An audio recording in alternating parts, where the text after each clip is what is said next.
Auch heute spielen wir ein neues Spiel. Nachdem wir gestern ja South Park durchgespielt haben, geht es heute mit Sherlock Holmes weiter.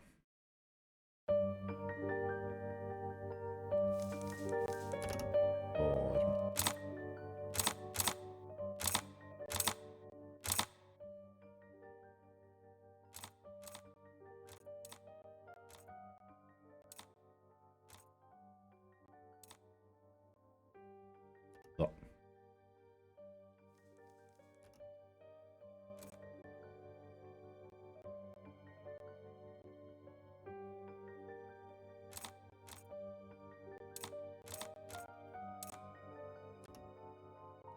So, das Game ist auf Englisch. Es handelt sich um Kurzgeschichten, wenn ich das richtig mitbekommen habe. Und man kann über Ja-Nein-Fragen die Lösung herausbekommen, laut der Beschreibung auf der Homepage.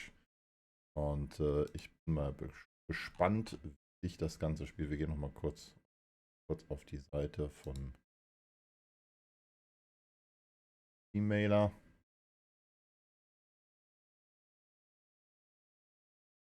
Finden.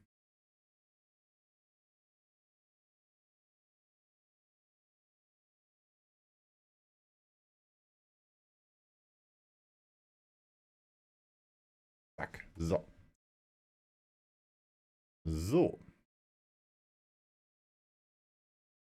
Game Summary. Similar Games, also ähnliche Games sind Phoenix Wright, Ace Attorney, was man ja möglicherweise kennt, Slay the Princess, Strange Horticulture, The Case of the Golden Idol, Word Detective Games, Word Puzzle Games, Word Horror Games, Cyberman Hunt, Case Cracker. Der Soundtrack ist für Livestreaming freigegeben, das bedeutet, das können wir auch weiter spielen lassen. Und the game's collection of lateral thinking puzzles with varying difficulty will make you and your audience think outside the box. Also das Game wird uns dazu bewegen, dadurch, dass es verschiedene Puzzle-Games beinhaltet, ein bisschen außerhalb der Box zu denken, wie es so schön heißt. Und die unterschiedlichen Schwierigkeitsgrade werden uns noch mehr fordern. So, 2 Extra Keys haben wir leider nicht bekommen. Ansonsten hätte ich die auch gezeigt. Die gibt es leider nur für Kanäle mit großer Audienz, 100% Coverage zugestimmt haben.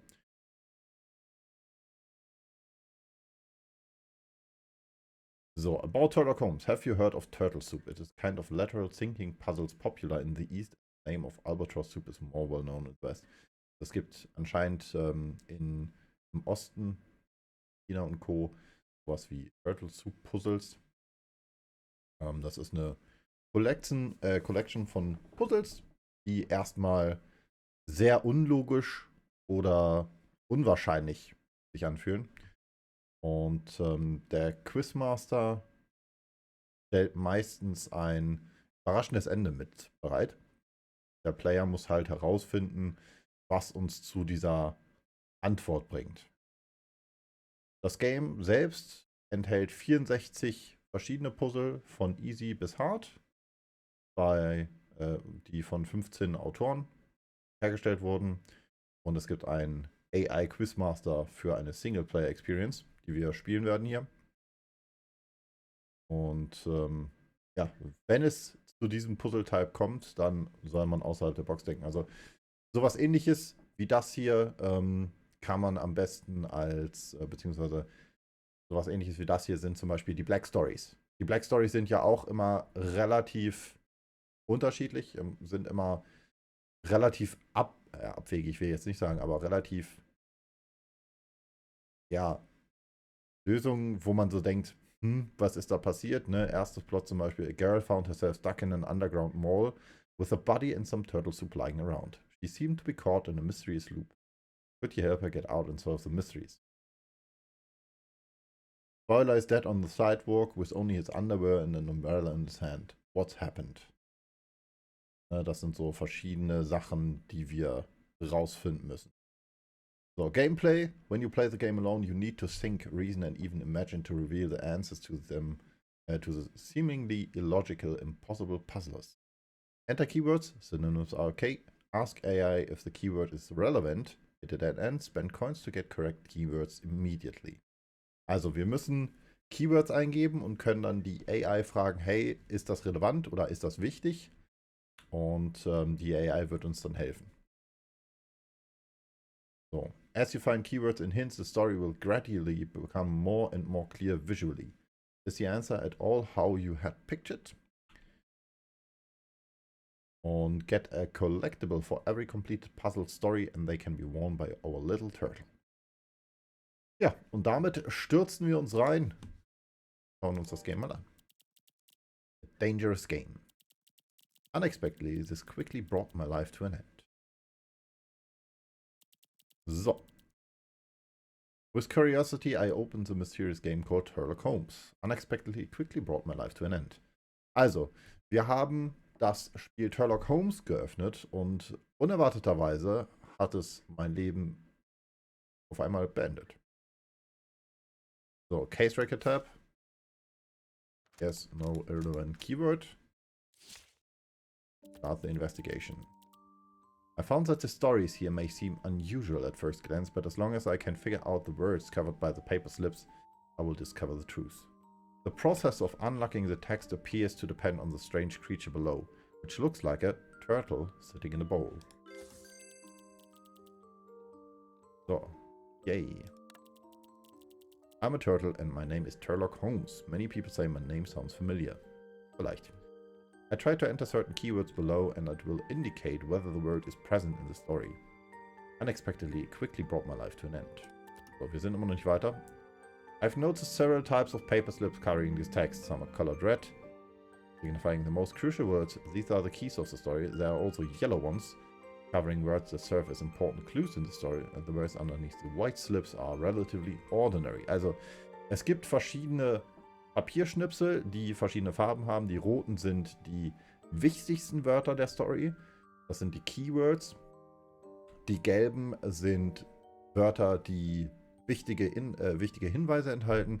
Und die weißen sind einfach ordinäre. So, wir fangen mit Red an. Zack. Dann haben wir Yellow. Ups. Yay. Dann haben wir Yellow. Und dann haben wir White. So, das Ganze ist in Englisch. I attempted to click on these slips with the mouse and found out that you can spend mushrooms to have the turtle reveal the word. A handy trick when you're stuck. Huh? Using mushrooms, it's a key factor. Reveal the word 900, reveal the letter 129. Oder wir machen einfach Mushrooms. Haben die Lösung. So, when you're stuck, just come to me. I sell a variety of helpful hints. Very helpful indeed. Also, die Schildkröte Turlock gibt uns auch Hinweise, die wir benutzen können, um halt voranzukommen. The paper slips covering the text may seem plentiful, but as long as you guess the most crucial words in a sentence, the entire sentence will be revealed. If you manage to guess all the red words, you'll be able to see the full story. When playing this game, start with the words in the story. Also experiment with common words. For instance, the word A appears a lot. The key is to stay open-minded, guess freely and try different approaches. This way the solution will quickly reveal itself. Also, wir sollen ein bisschen experimentieren und zum Beispiel das Wort A ist ein Wort, was sehr, sehr oft auftaucht. In dem Fall jetzt genau einmal.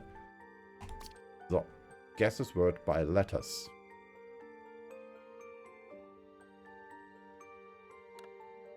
So, I slowly got... I tried to wait... well... R is in the word and in the correct spot. E is in the word, but in the wrong spot. E is not in the word in any spot. So. Wir haben jetzt L schon mal am Anfang. Ja, das bedeutet, L ist das erste. But I cannot really guess because I'm just...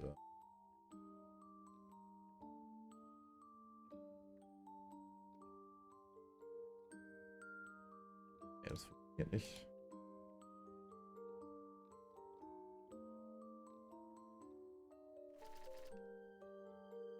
Also L und L sind auf jeden Fall richtig.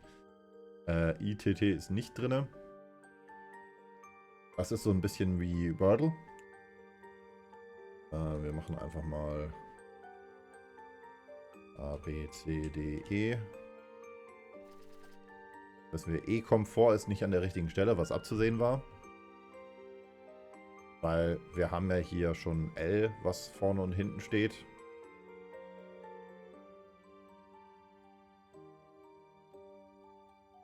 Können wir noch machen. Ja. Ja. Zack, kommen auch nicht vor. P, Q. Kommen auch alle nicht vor. Jetzt wird's lustig.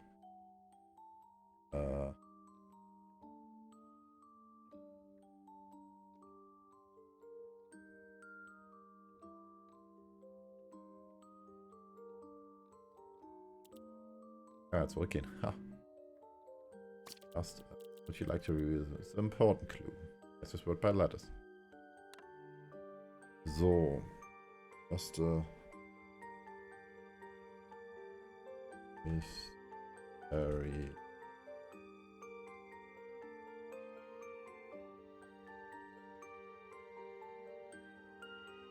A, B, C, D, E, F, G, A.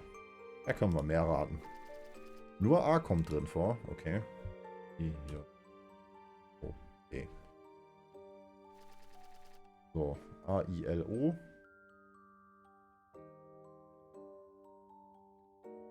X. So. A, I, L, O, R, S, R, T, U. Die sind alle nicht an der richtigen Stelle. Aber das müssten, glaube ich, alle sein, ne? A, I, L, O, R, T, U. Oh, Y. So, OR ist richtig. Y kommt nicht drin vor. OR.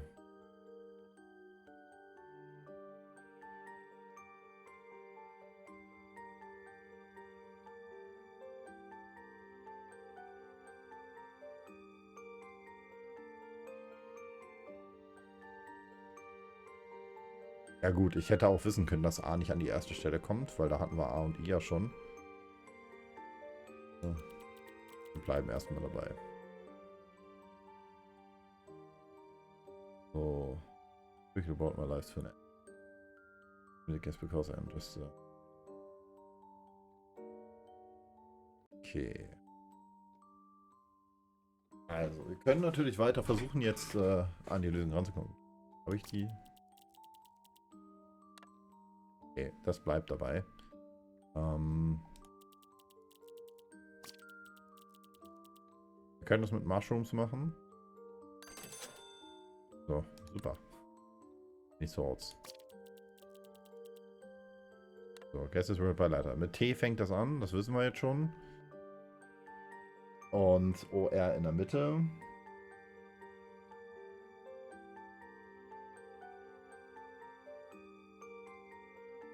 RI passt da nicht hin.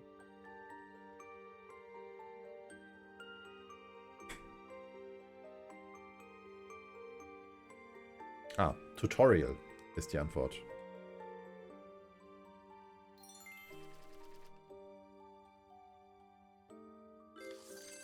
So. Und das hier, das danach dürfte dann Level sein. So, just a tutorial level. Unexpectedly. So, two sentences have been fully revealed.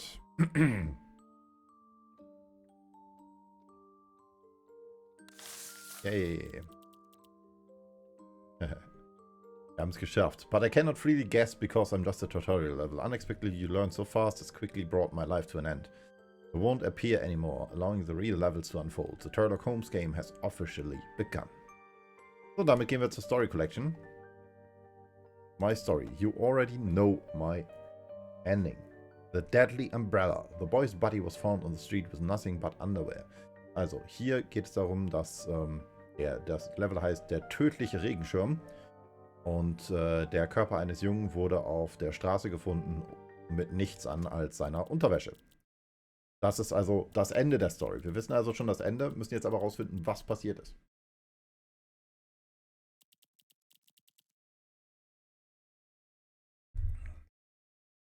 So. Los. Can enter question ending with a question mark to ask me anything. Note that I will only answer with yes or no. Was it raining? Investigate. The answer is no. So use the up and down arrow keys to select a question from the list and I will answer it for you.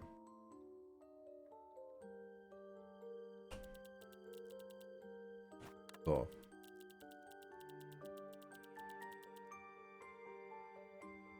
Was there a fire? Question mark.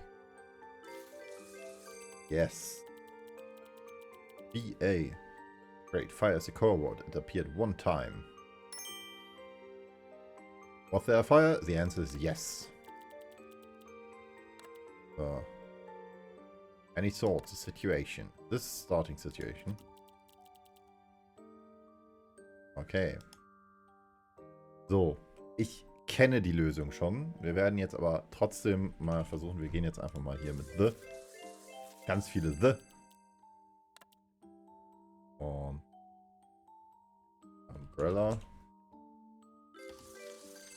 Da nehmen wir auch mit. Wir brauchen mehr Mushrooms. Mushrooms sind gut. Können wir noch Boy machen. Ich auch vor.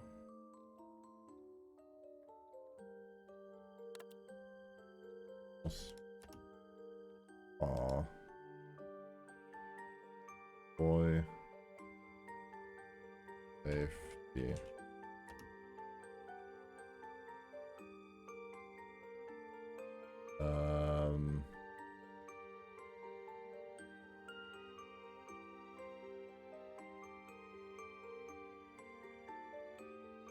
So.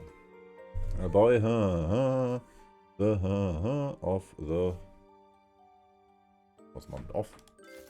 Ja, off kommt drin vor. Mal. So, wir können es so versuchen. Ich kenne, wie gesagt, ich vermute, ich kenne das Ende der Story. So, guess this word by letters. A, B. So, A, D, E. Ich vermute mal, das ist deadly.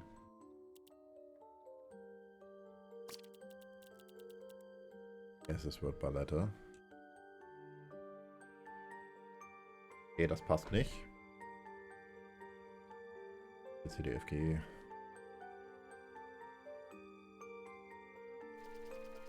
Und nicht da. Oh.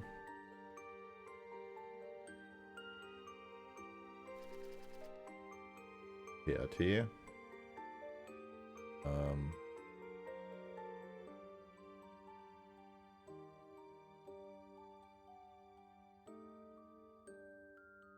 Okay, das wird jetzt interessant. Das P ist nicht auf dem zweiten Platz, D und R sind nicht da, E ist nicht.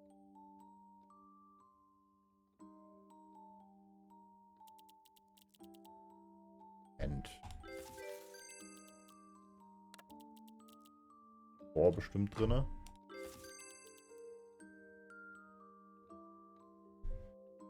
So wie das ja aussieht, ein Button möglicherweise.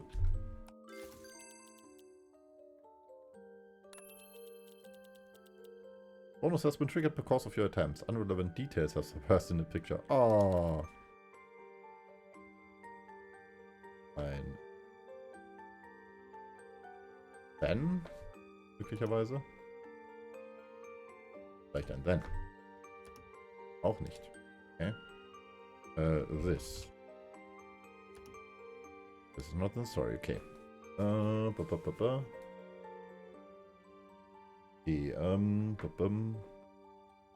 Versuchen wir mal dieses Wort rauszufinden.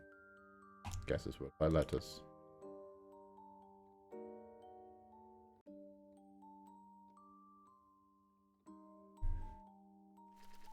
Ja, das W ist schon mal da. Okay, vielleicht what? With. Nicht what.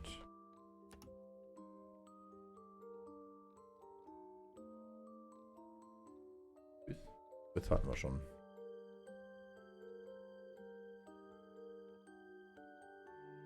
So, die Umbrella.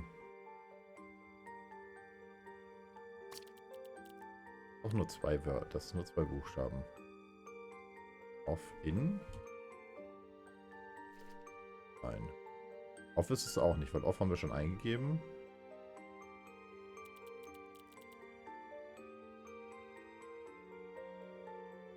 He tried to get safe.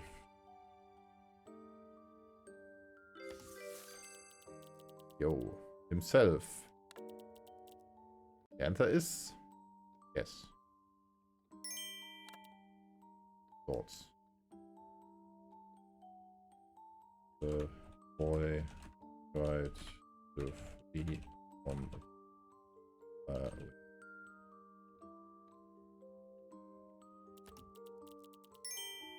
answer is yes. So.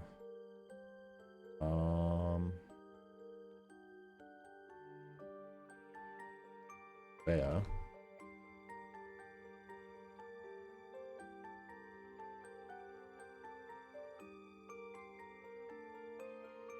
Ja.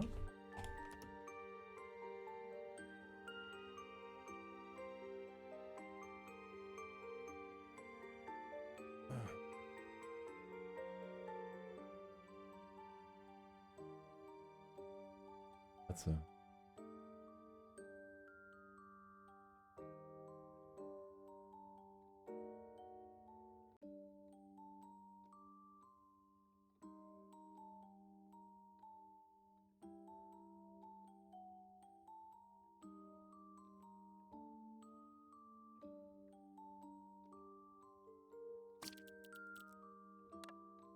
So.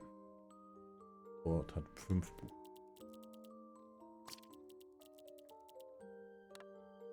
So, das hatten wir schon.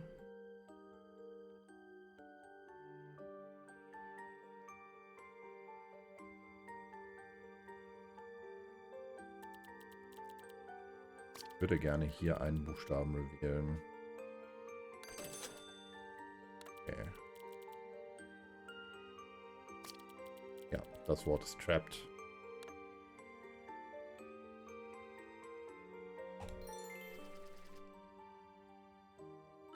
Back to story. So.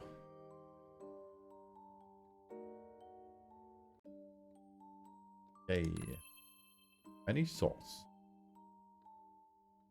A boy. Ich finde schade, dass das hier nicht revealed wurde, weil es hieß ja der komplette Sentence. The boy and found himself trapped at the top of the apartment that was on fire. So. And jumped. Das Wort heißt jumped.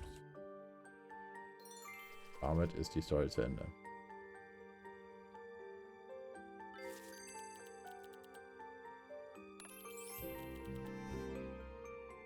The truth. A boy woke up and found himself trapped at the top of the apartment that was on fire. No time for closes. He grabbed an umbrella, opened it and jumped out of the window, using the umbrella as a parachute.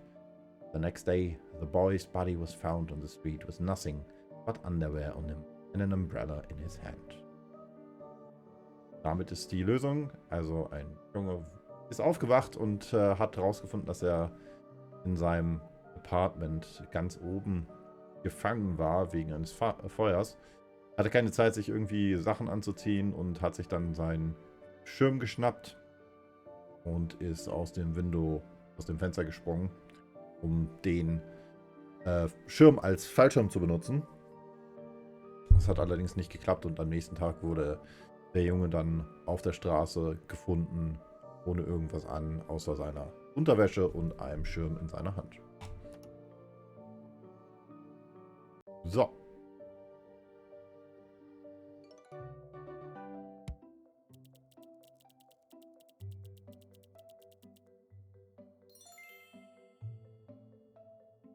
You got an umbrella and a red mushroom. That on ground. True story. Sometimes people wouldn't be dead because of fire, but they would be dead if they got panicked and jumped out. Also, wahre Geschichte. Manche Menschen sterben nicht durch ein Feuer, sondern dadurch, dass sie in Panik geraten und aus dem Fenster springen zum Beispiel. So, wir können jetzt underground gehen und können das hier ausrüsten. Oder wir gehen einfach zu den Stories. Weil wir haben natürlich auch noch mehr Stories hier. Black Wallet. A chill ran up on my spine as I knew I was going to be dead very soon. Mal drauf.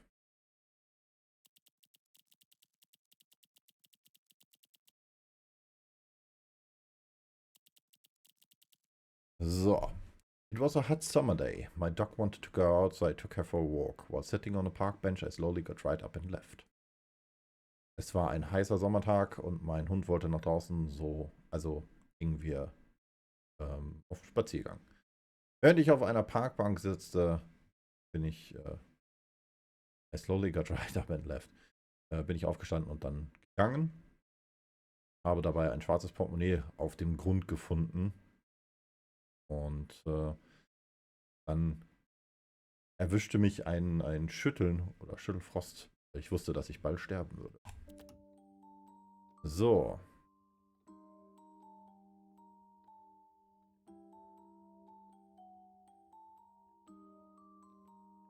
Was mit I?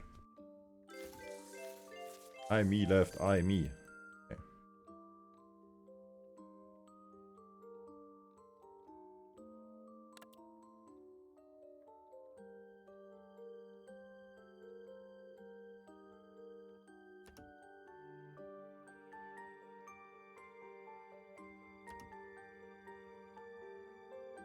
So. Ist Wallet. Sorry.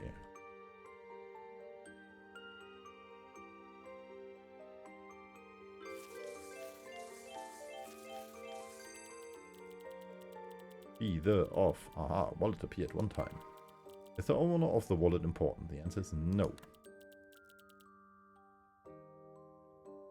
My wallet.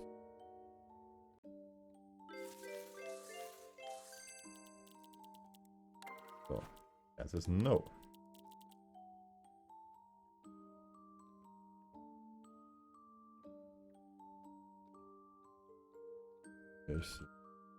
Yes. Medico. Yes. Rated to illness. To appear 2 times. No.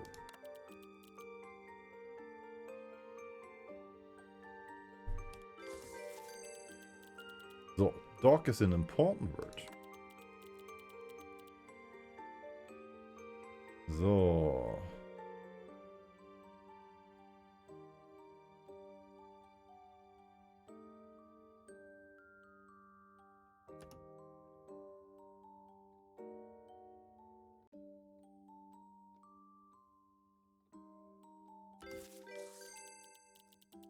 Have, do. Do, you know? So.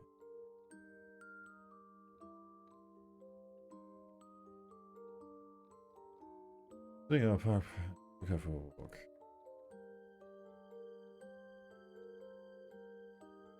End. Bonus has been triggered. Bravo. So, Mark wanted to go outside.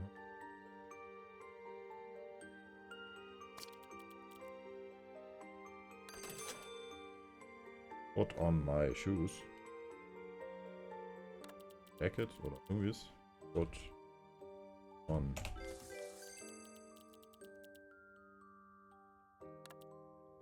So.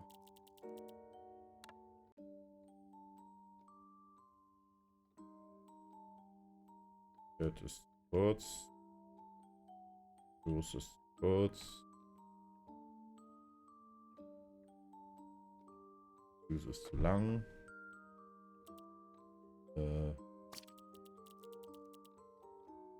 Das ist was war das?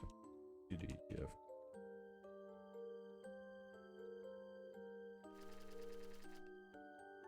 Okay.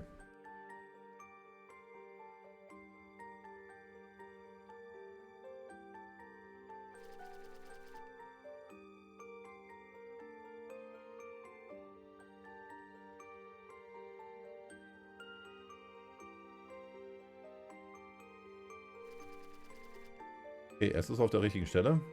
Und Nu haben wir noch. U und A sind nicht das erste.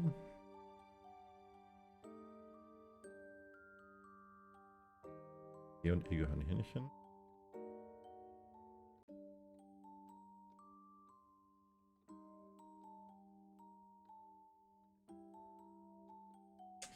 Was könnte das sein?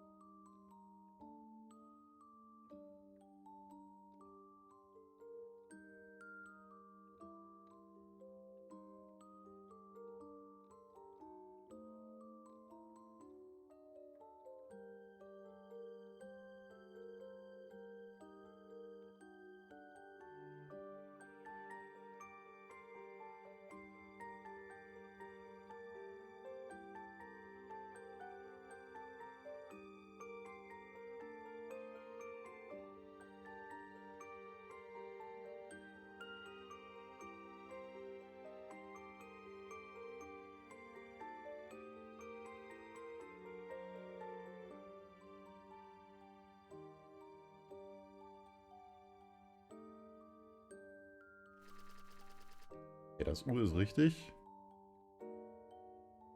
L ist auch verkehrt. Ah, well. Ja, haben wir nicht.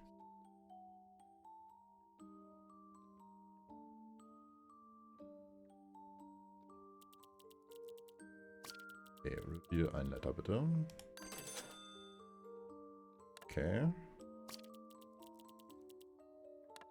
So, U.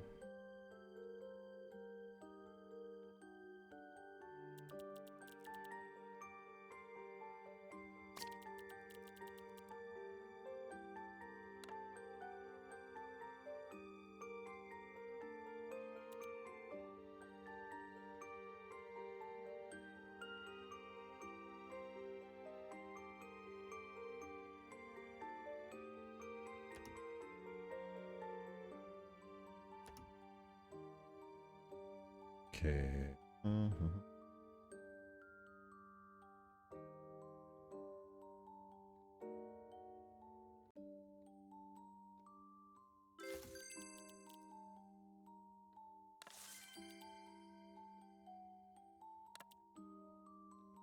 So, get around, try to walk away. However.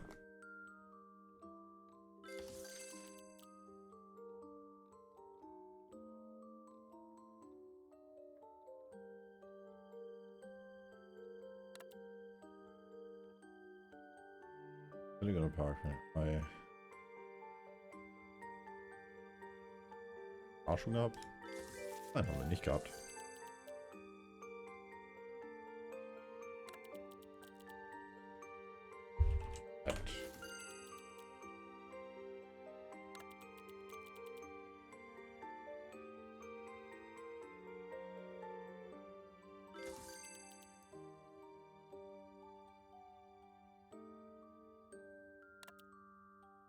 So.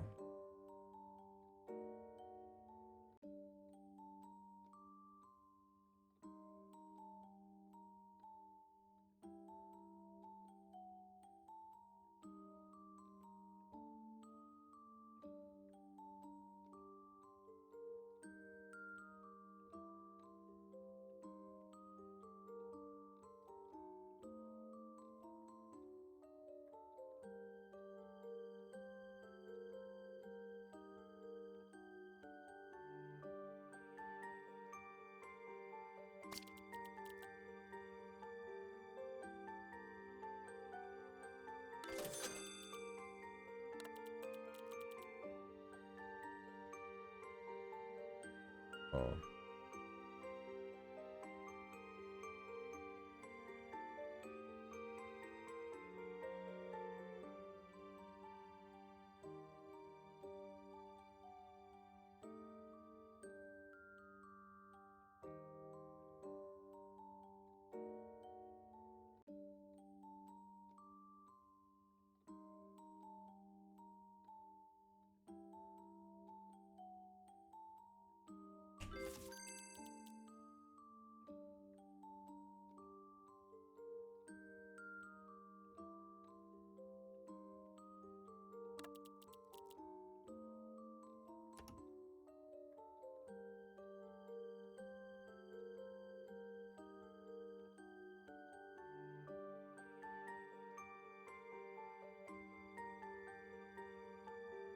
könnte das Wort denn sein?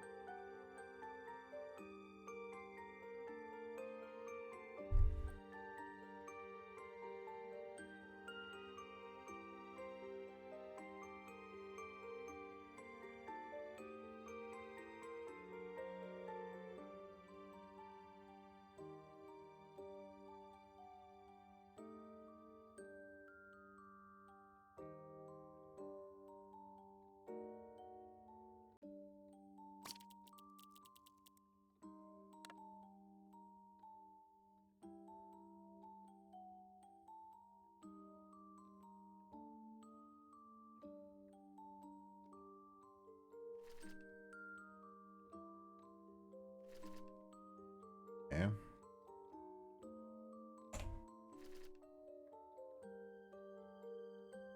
Ja, Band kann nicht richtig sein, weil A ist ja in der Mitte. Head.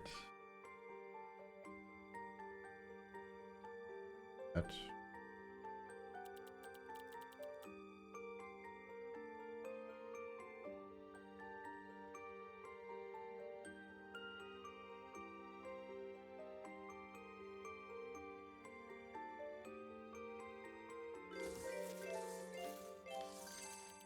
Ah.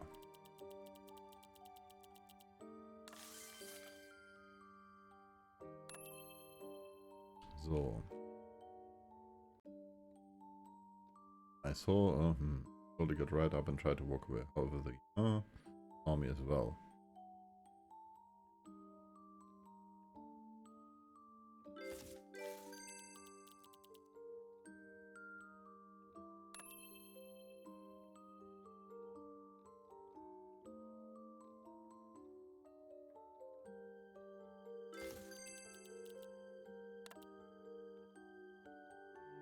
Genau, was dieses Wort hier ist. So, 1.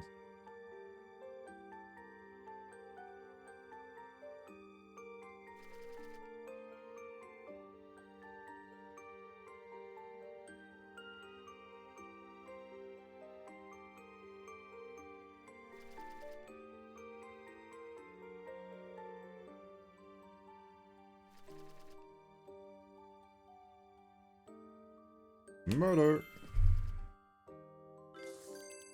Saw murder. I slowly got right up and tried to walk away. Killer saw me as well. Luckily,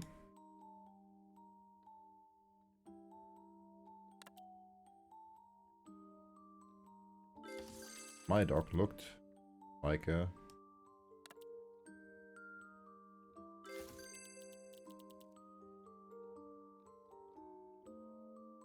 old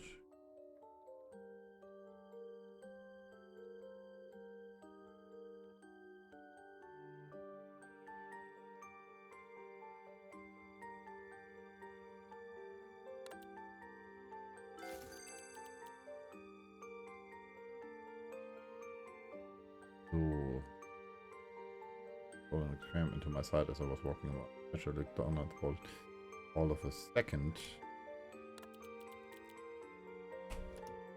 Nope.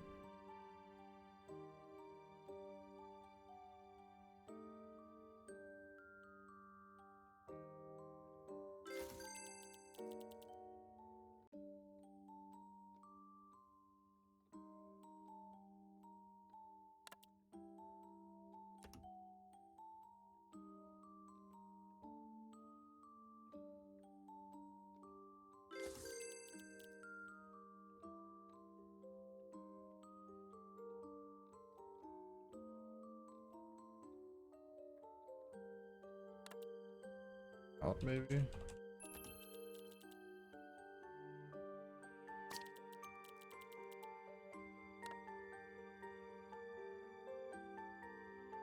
Ich hätte gerne die erste Arch vielleicht.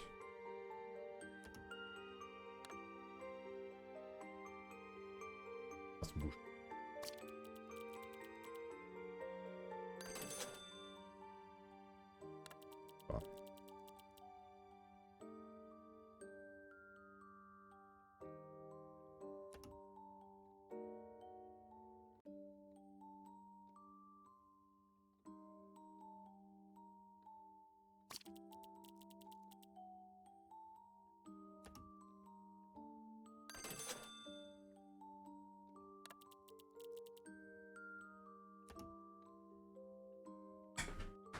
Ah.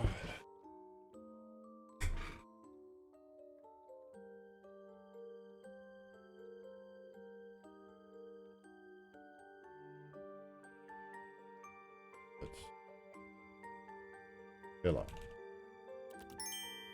Yes.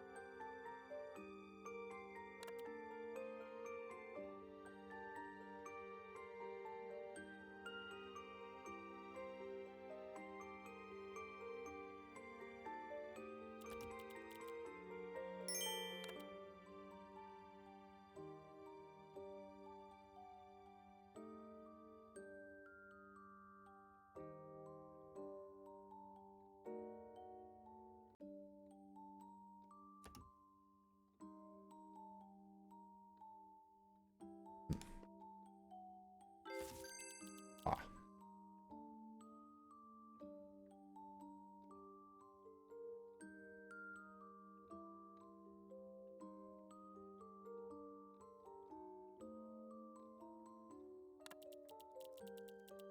So.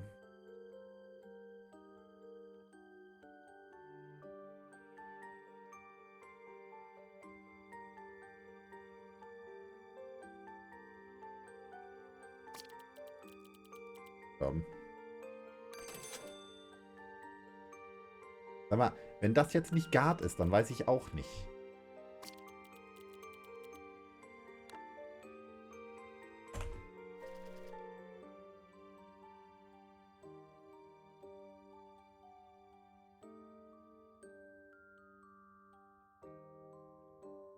Okay, es ist nicht Guard, aber irgendwas mit D.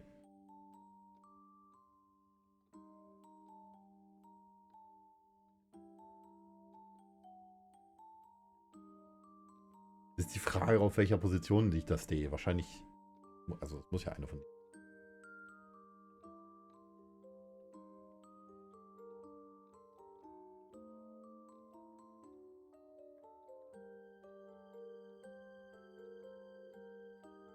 Nicht kein Wort ein damit.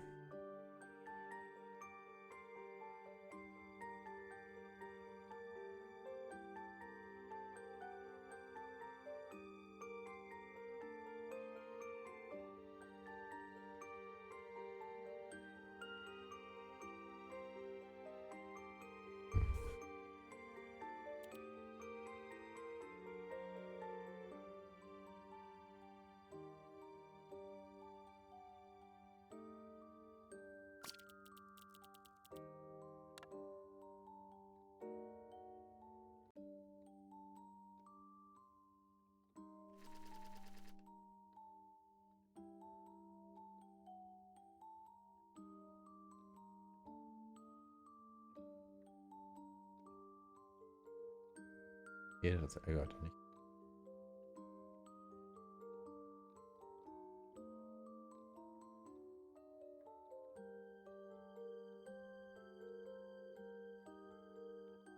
Predicted passt auch nicht rein.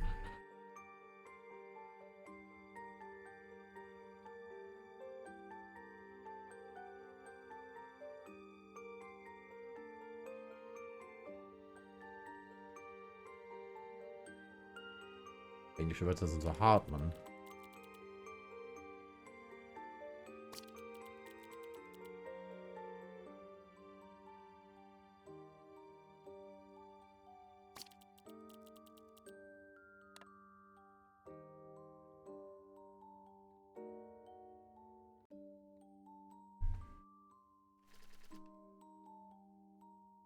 Okay, Bound ist es nicht, aber ND ist am Ende. Bind. Bind ist das richtige Wort. Das andere ist dann Guide Dog.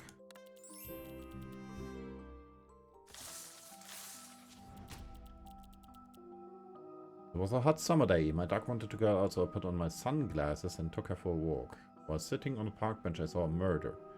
Slowly got right up and tried to walk away. However, the killer saw me as well. Luckily, my dog looked like a guide dog, so I pretended to be blind and left slowly. It's reported. Also, die erste Story ist, war ein heißer Sommertag. Mein Hund wollte unbedingt raus, also nahm ich meine Sonnenbrille und nahm ihn mit zu einem Spaziergang. Während ich auf einer Parkbank saß, beobachte ich einen ein Mord. Und stand dann langsam auf und versuchte wegzugehen. Leider hat mich der Killer auch gesehen. Zum Glück sah mein Hund aus wie ein Blindenhund. Also tat ich so, als wäre ich blind und versuchte langsam zu gehen. Es sah fast so aus, als würde der Mörder das glauben. Ein schwarzes Portemonnaie lag auf dem Grund und kam in meine Sicht, als ich am Weglaufen war. Natürlich habe ich nach unten gesehen auf das Portemonnaie und habe auf einmal festgestellt, dass blinde Personen es ja nicht hätten sehen können. Es war eine Falle, die vom Killer gestellt wurde. Er muss mich beobachtet haben und sich in der Nähe versteckt haben. Also lief ein Schaudern über meinen Rücken, weil ich wusste, dass ich sehr bald tot war. Oder sterben würde.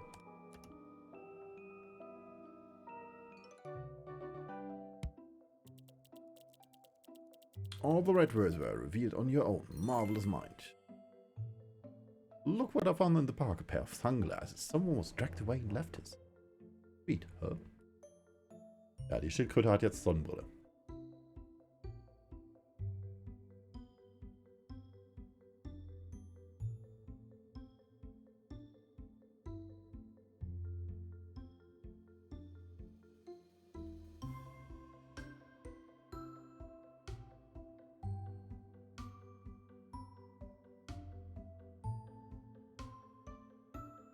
So, nächste Story. The Forbidden Door. Verbotene Tür. That's something I had never seen in my entire life. Das ist etwas, was ich in meinem ganzen Leben noch nicht gesehen hatte. I lived with my parents. Every time my parents went out, they forbade me from unlocking the basement. Until one day I unlocked the basement when my parents were away. On the other side of the basement door awaited something I had never seen in my entire life. Also, ich lebte zusammen mit meinen Eltern und immer wenn meine Eltern weg waren, verbaten sie mir, in den Keller zu gehen. Bis ich eines Tages entschied, dass ich die Tür aufmachte und nachschaute, während meine Eltern nicht da waren. Auf der anderen Seite fand ich etwas, was ich so noch nie in meinem Leben gesehen hatte.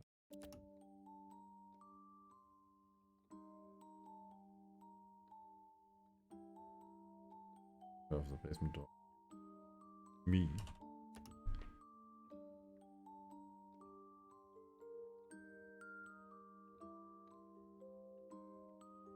Okay.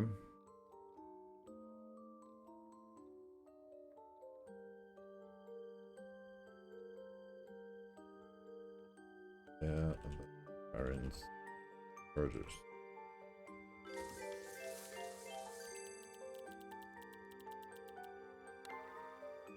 Or killers. The answer is no. I see. Okay.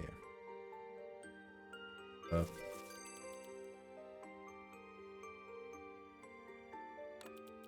And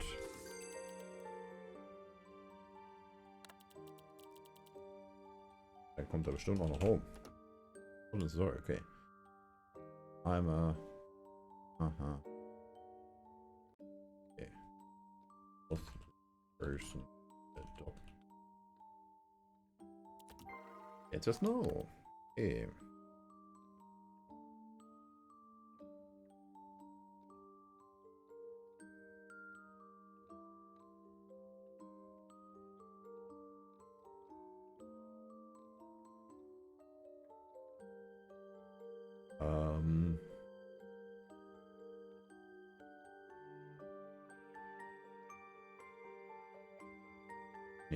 Surprise. Irrelevant. Okay. Also, ne, wie gesagt, es ist so ein bisschen wie Black Stories. Auch da muss man ja raten und die Antworten sind nur Ja oder Nein. Wir haben hier jetzt noch einen vorgegebenen Text.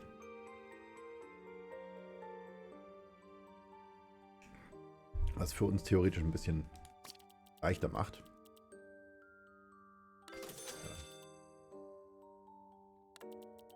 I'm a modified.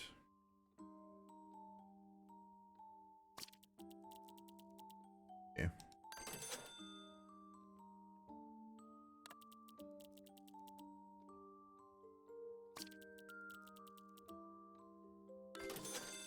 am a genetically modified creature created by my parents. Okay.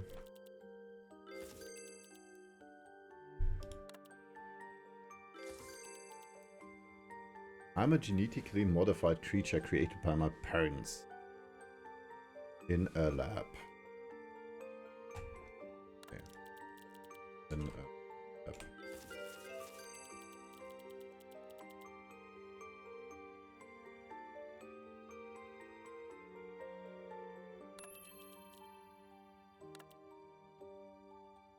In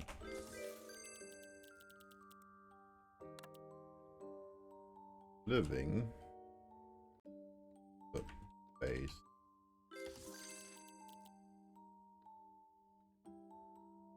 created in the basement.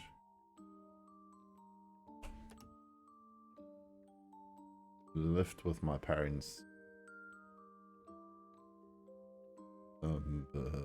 Every time my parents went out, they forbade me from unlocking the basement. And one day I unlocked the basement when my parents were away. On the other side of the basement door waited the something I'd never seen in my.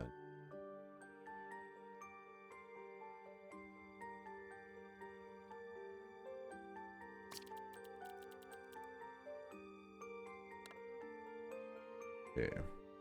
Wir machen wieder die ABCDEF-Taktik. Okay. DE haben wir schon mal. Okay. Okay. So.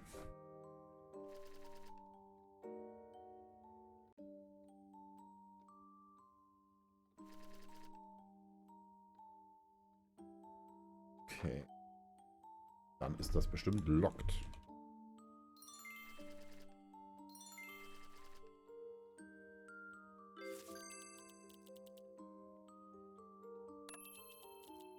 So. Right in the original situation may reveal clues to you.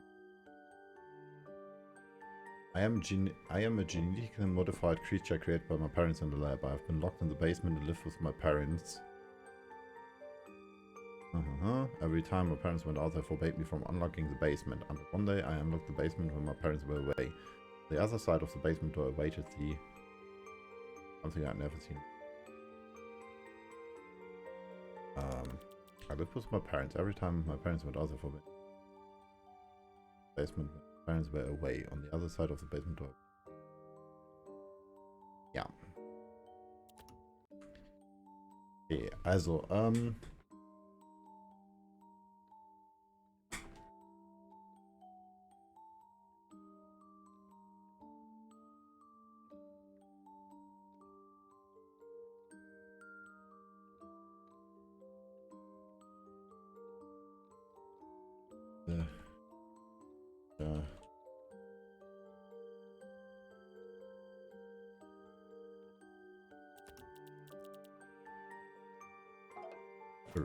okay.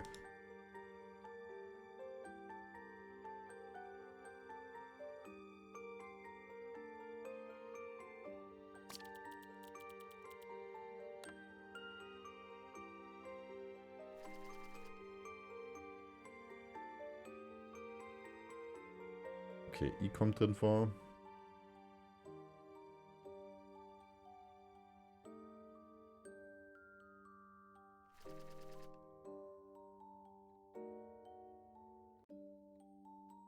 Yes.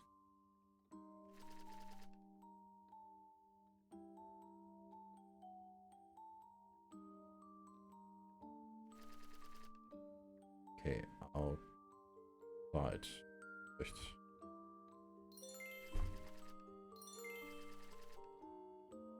Await the outside world, of course.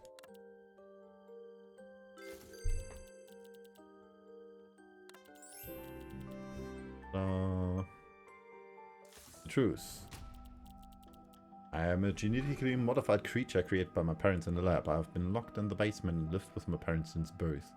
Every time my parents went out, they forbade me from unlocking the basement. One day I unlocked the basement when my parents were out.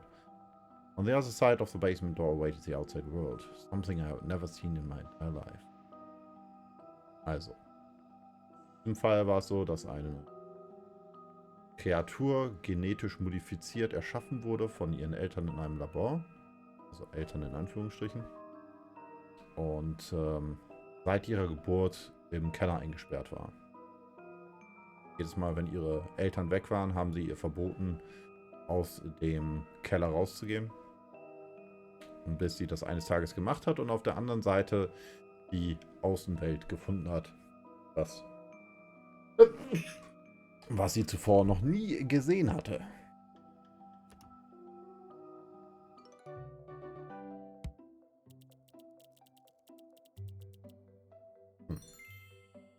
This story is like the beginning of a movie. I will have more. So, a boring job. They are all going to die today and I won't do a thing about it. Ein langweiliger Job. Sie werden heute alle sterben und ich werde nichts dagegen tun.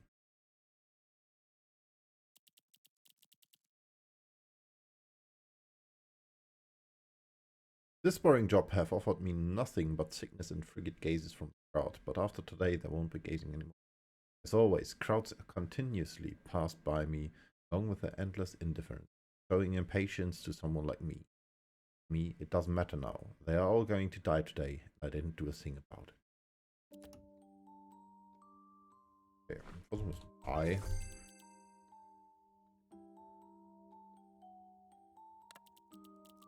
Work at E.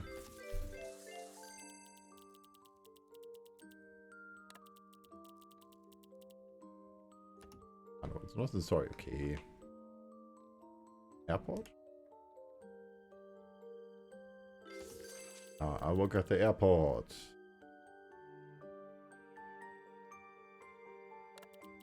Yes, huh?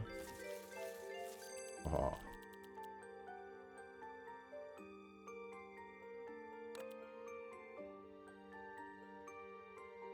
The person work at toilet. Okay. Nein.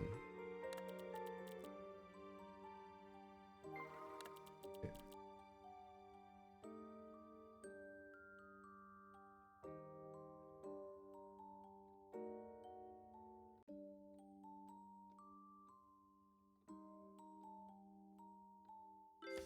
Because,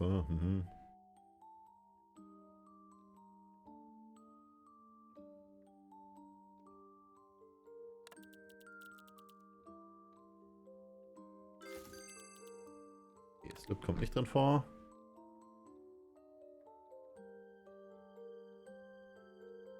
Gut.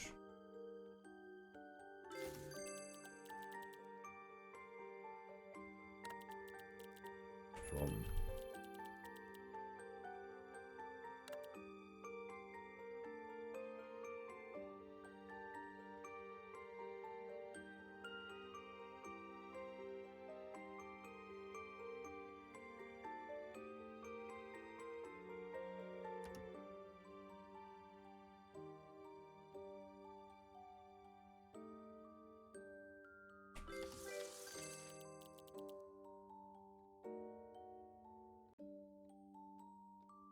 okay.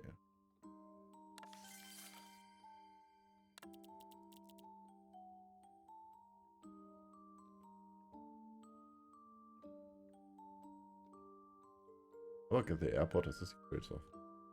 Security.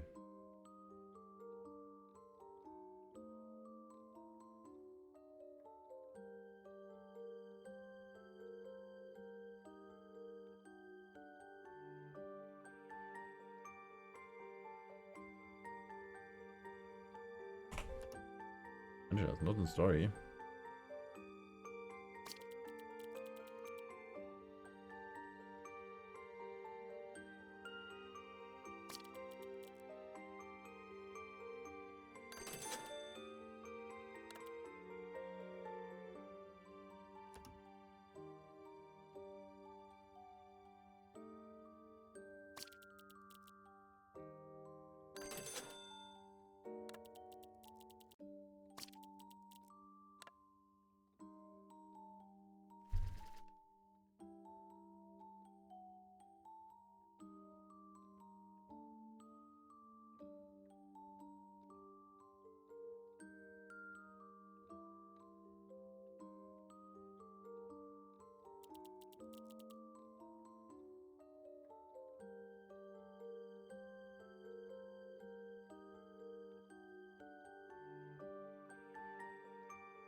My job.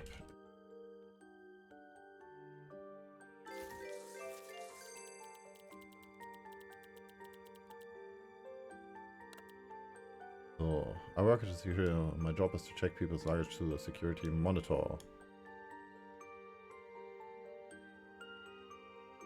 After today, I won't be getting in.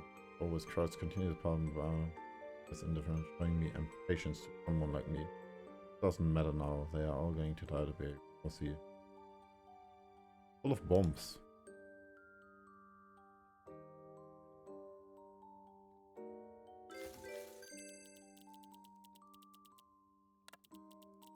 Ja. Ich hätte ja gesagt Metal Detector.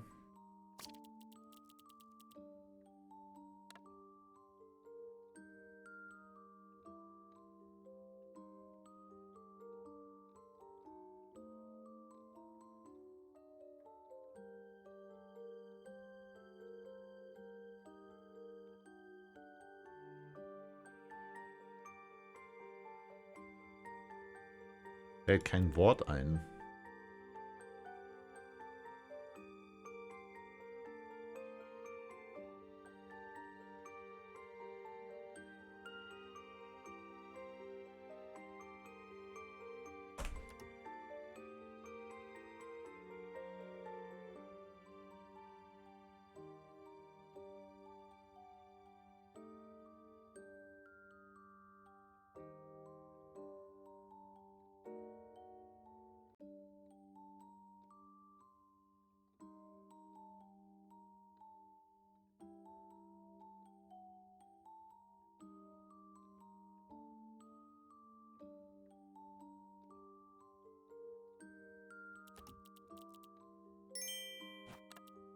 So, also wir wissen die Situation, aber ich weiß dieses Wort nicht.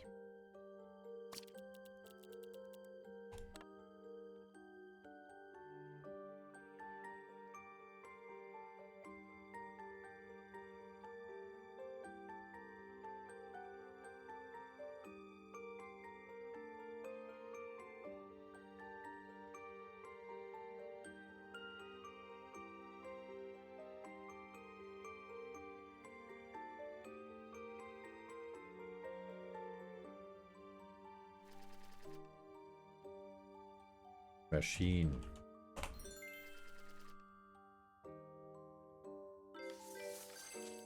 Wir haben die Lösung. Es ist Machine. Hier sehen wir übrigens den Mörder. So, I work at the airport as a security officer. My job is to check people's luggage through a security machine. This boring job has offered me nothing but thickness and frigid gazes from the crowd. But after today, they won't be gazing anymore. As always, crowds continuously pass by me, along with their endless indifference, showing impatience to someone like me. But to me, it doesn't matter now. They are all going to die today, because the machine showed me a piece of luggage full of bombs I didn't do a thing about. Also, die Person hier in diesem Fall arbeitet als Security Officer am Flughafen und wird die ganze Zeit nur, ja, wie der letzte Arsch behandelt von den Passagieren. Und hat dieses Mal gesagt, okay, er hat einen Koffer gefunden, voller Bomben. Und heute ist ihm das alles egal, weil heute bedeutet das für ihn einfach nur, hey, sie werden alle sterben, denn ich habe den Koffer mit der Bombe durchgelassen.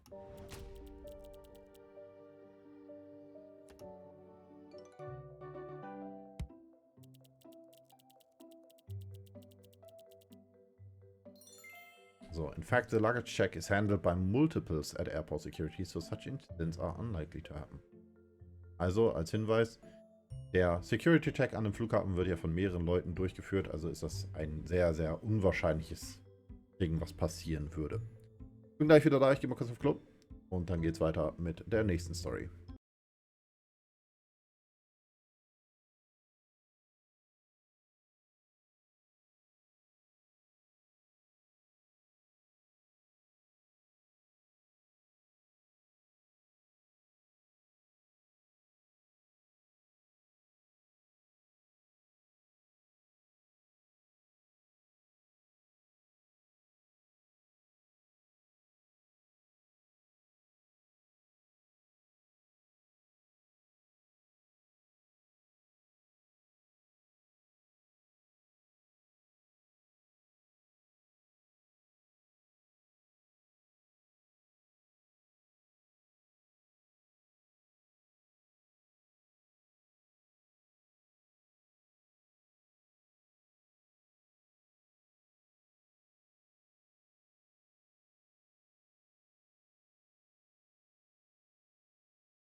So.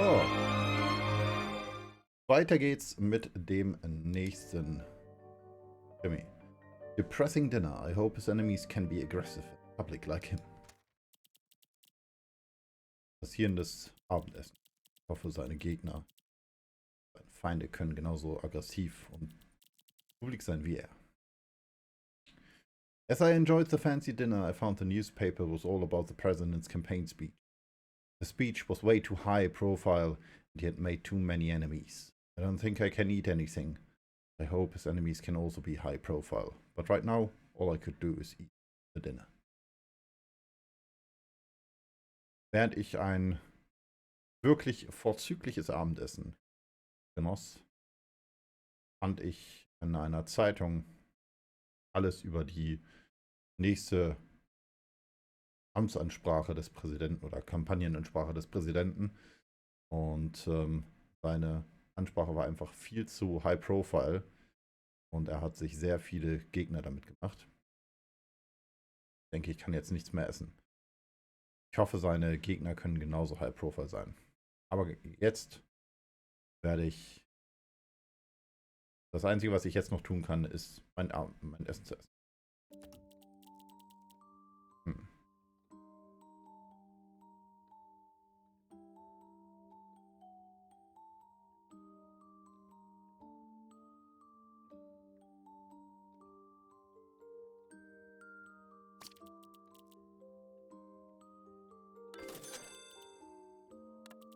So.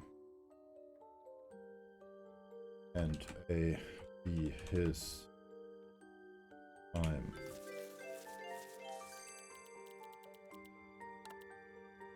This, that.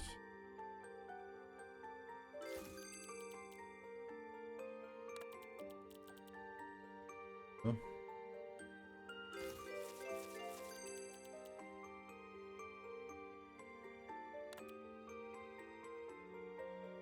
Pause.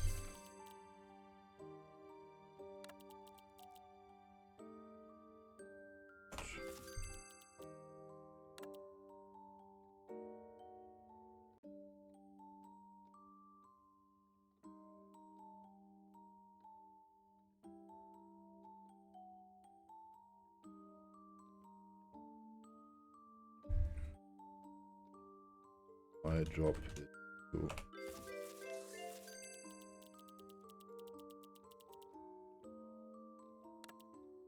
write.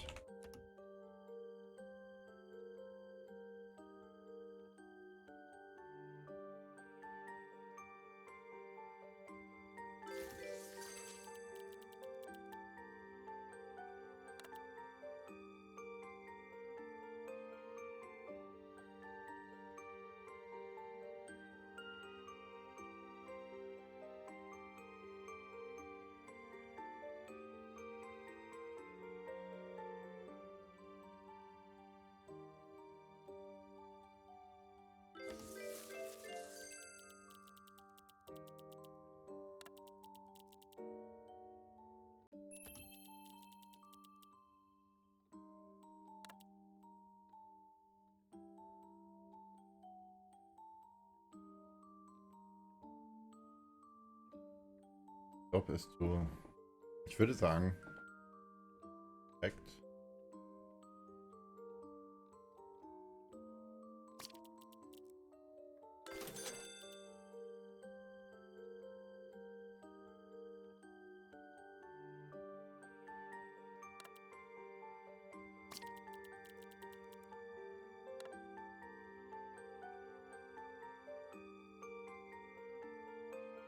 Ich hätte jetzt gesagt right. Aber right ist nicht richtig. So, TE am Ende, ja.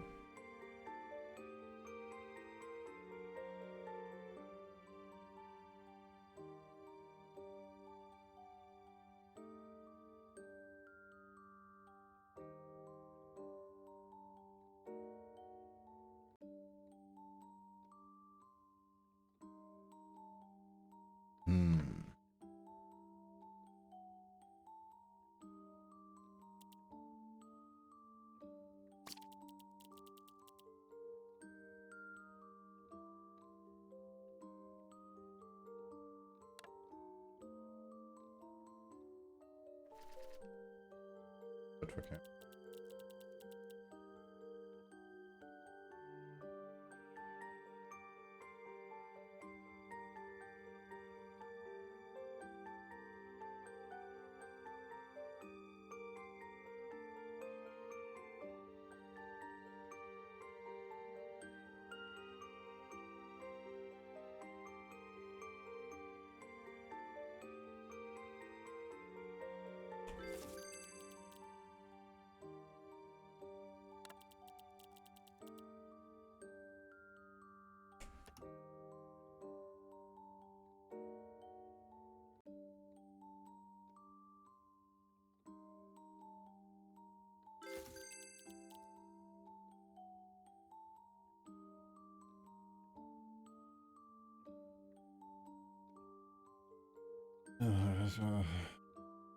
One Office.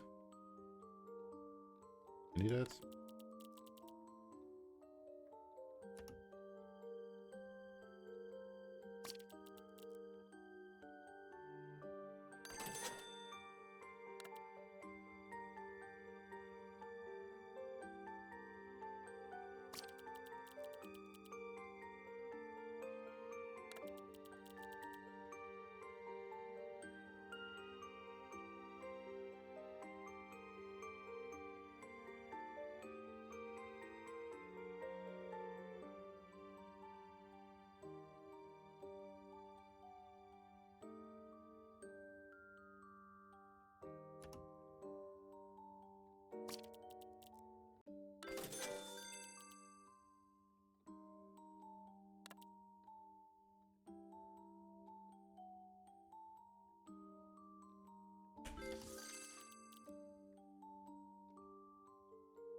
Das ist nicht Protect, das ist nicht Right.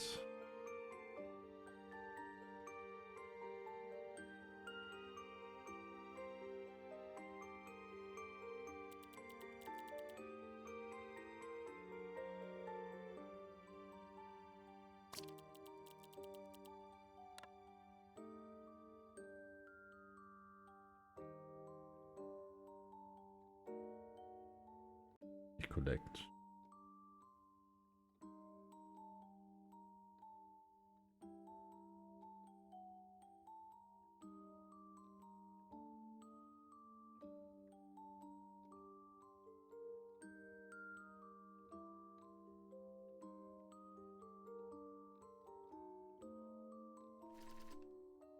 Okay.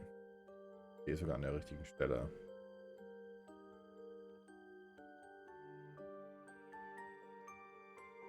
Die kann es nicht sein, weil kein A drin ist.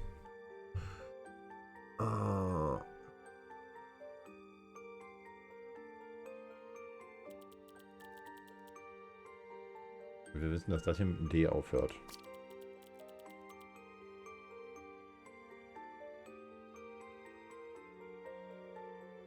Gut.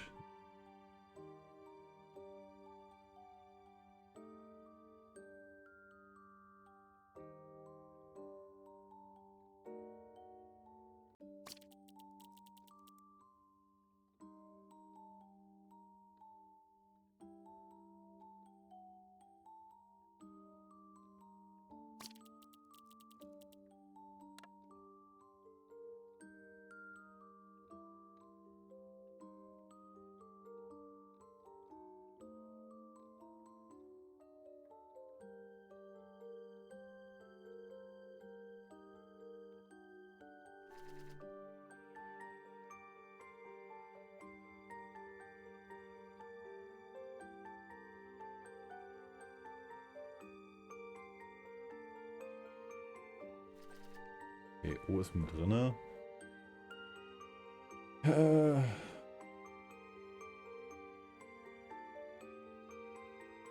haben wir noch irgendwas von den anderen Buchstaben. F, G, J, M. Gut vielleicht.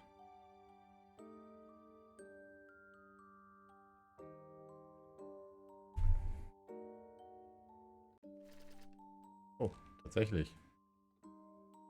Gut. Tada.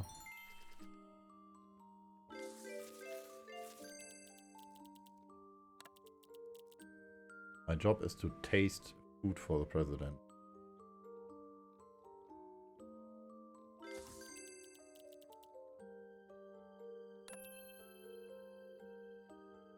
For the president, here the food is poisoned. As I enjoyed the fancy dinner, I found the newspaper was all about the president's campaign speech. His speech was way too high profile and he had made too many enemies because that's thought that his enemies might put poison in the food. I don't think I can eat anything. I hope his enemies can also be high profile. Kill. Kill ist noch ein Wort. Ja, poison in the food really impressed me. I hope his enemies can also be high profile. Of his campaign speeches.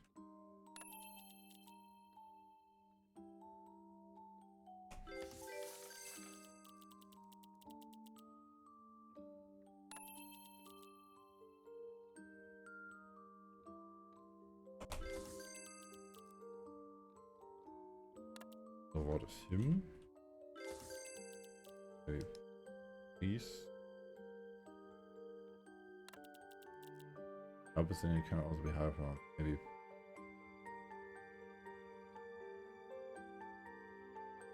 Personally,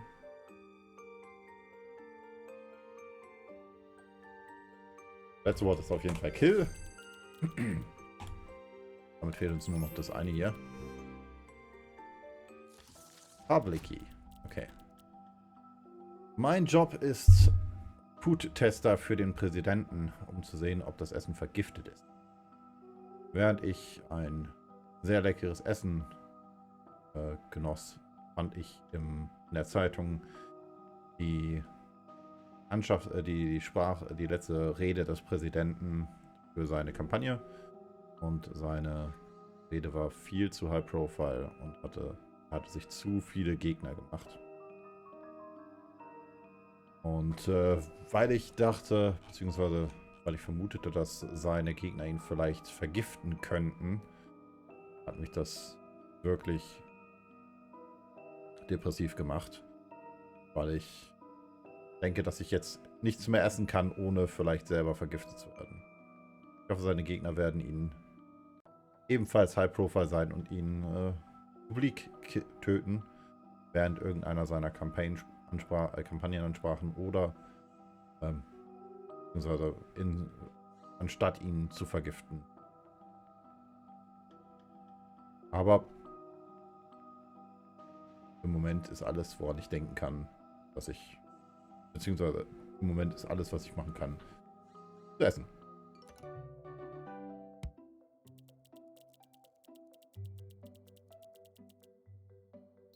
Wow, ich wurde rickrolled vom Spiel.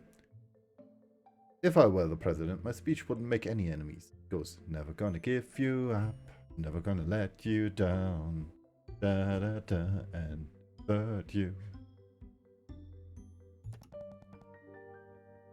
Next one, no way home. I didn't want to do this, but I have to.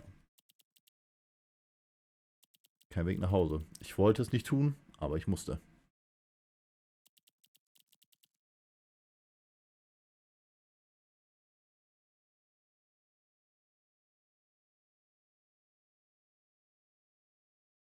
So, I'm sorry. Both of my hands are holding an axe, swinging at him. I didn't want to do this, but I have to. I can't go home unless you are dead. He dodged it, shivering. The axe hit the ground. Sorry, so sorry. Tears pouring down my cheeks. I swung that axe at him. He dodged again. I'm sorry. I swung one more time. This time I got him. Hit him right on his forehead. The axe, to my surprise, broke into 2 pieces.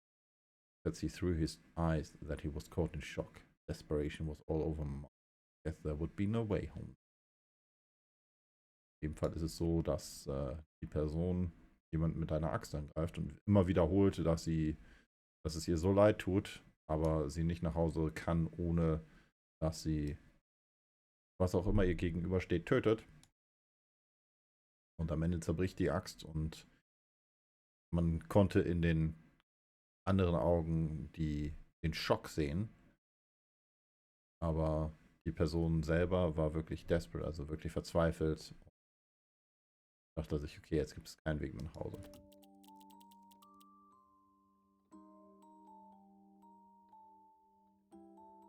Okay.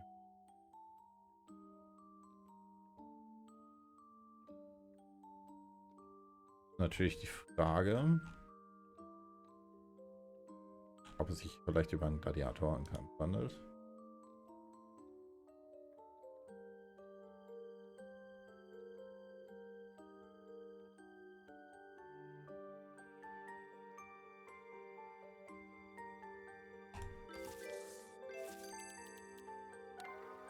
It is no.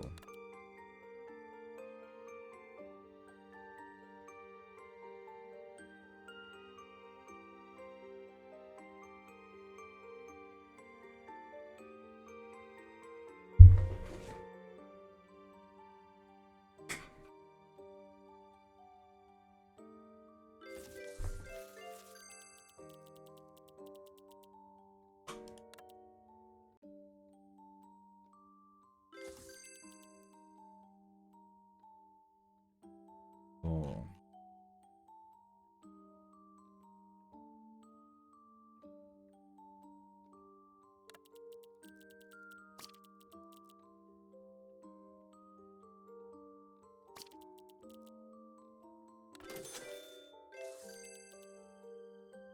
There was.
Again.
Das ist broken.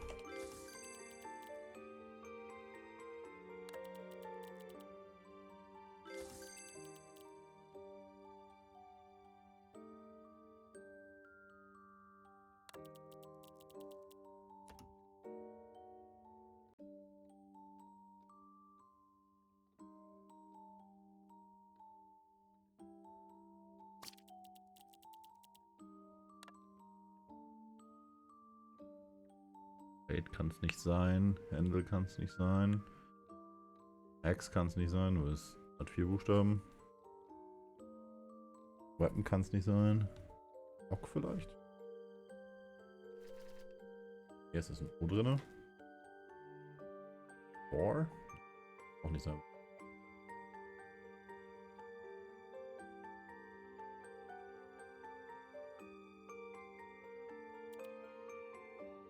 His eyes that he was caught in shock. Broken.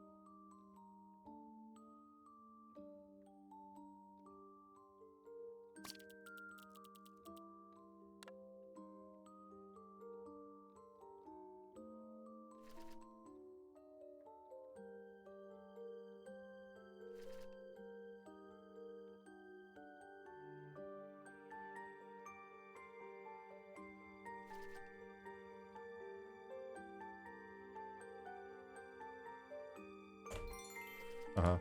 Hat.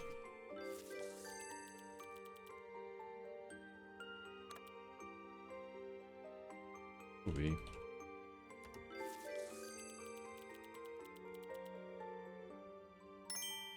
Yes. Okay, wir befinden uns als Producer.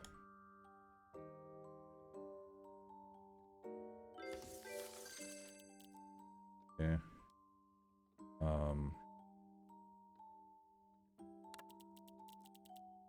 Was ist Gen? Wahrscheinlich Director.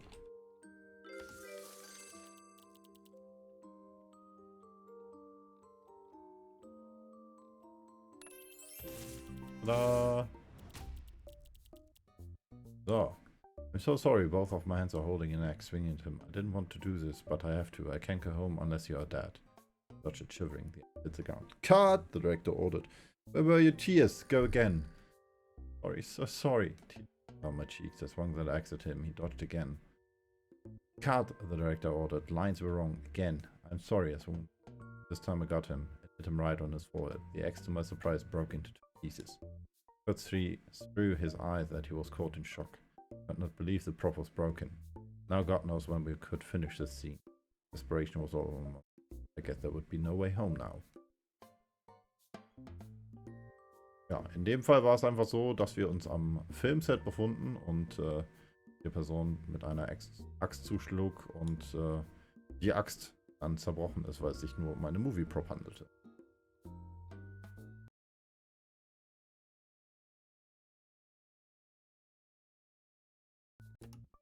So, next. Stories. Ah, no comment. When can I finish work? Next up, Mystery Cactus. He immediately shot himself next to the cactus. Ja, auch das weiß ich. Bob saw a cactus with a note pinned on it. He immediately shot himself and died next to the cactus. Meine Vermutung aufgrund dieser Story ist, dass Bob in der Wüste ist mit einer Pistole und auf der Suche nach Wasser und halb verdurstet ist und der Kaktus eine Notiz hat, wo drauf steht, dass der Kaktus kein Wasser abgibt. Es gibt ja in der Wüste verschiedene Kakteen, die Wasser enthalten, wodurch man dann überleben kann, wenn man zum Beispiel das Kaktusfleisch isst oder halt auch in den hohlen Kakteen dementsprechend Wasser findet. Ich glaube, das ist keiner dieser Kakteen. Aber ist Bob in the this?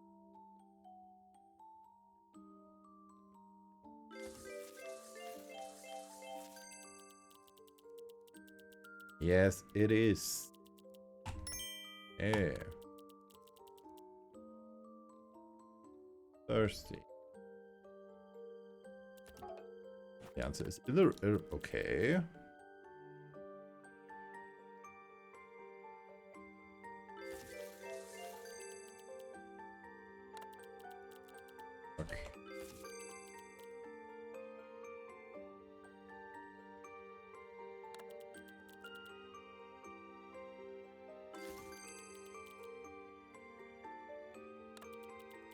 Dort.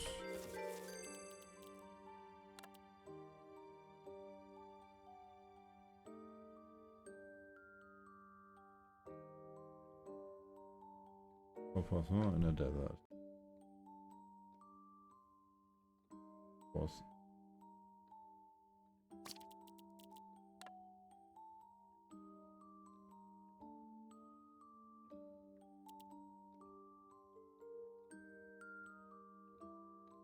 Was?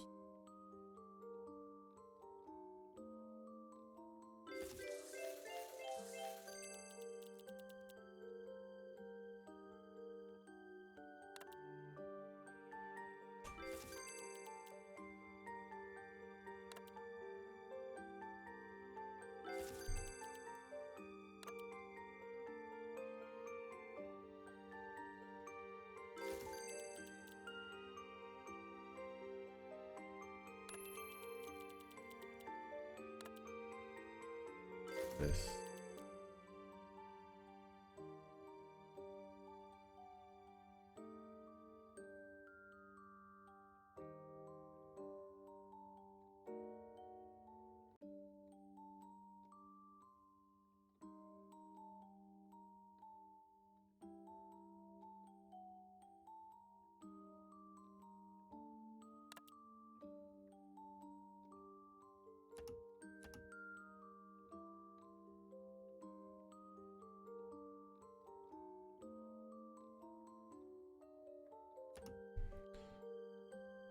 Was?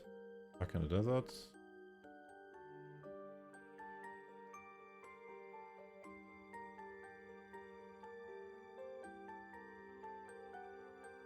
Oh. Yes.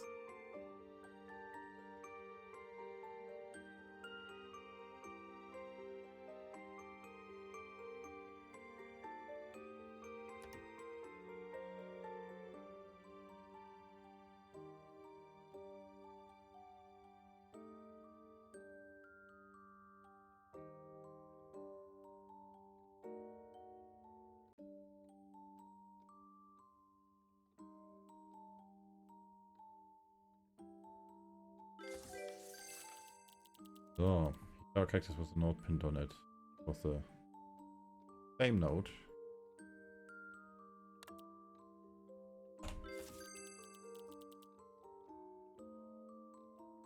It was lost in a desert. Bob was lost in the desert, so he pinned a note on a cactus as a guidepost. Days later, he saw a cactus with a note pinned on it. It was the same note he had left for himself. He realized he could never escape this desert. Bob felt hopeless. He immediately shot himself and died next to the cactus.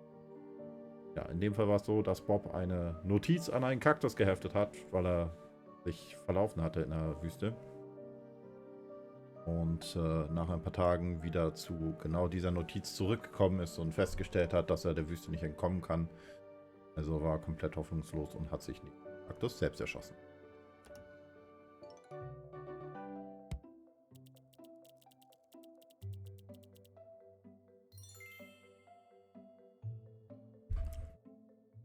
Und hier auch nochmal der Hinweis. If I were in Bob's place, I would use the gun to break the cactus. There might be water in it. Wie gesagt, im Kaktus hätte Wasser sein können. Nichtsdestotrotz wäre ja immer noch das Problem gewesen, dass Bob nicht wusste, wie er aus der Wüste wieder zurückkommt. Also auch den Kaktus selber zu zerstören, um Wasser zu bekommen, hätte ihm nicht geholfen. Weil dadurch, dass er ja sowieso schon tagelang in der Wüste umhergeirrt ist, muss er ja irgendwie Wasser gehabt haben. Weil so lange kommst du in der Wüste nicht ohne Wasser aus. One step away, he pounded the glass, feeling desperate. Ein Schritt. Step away.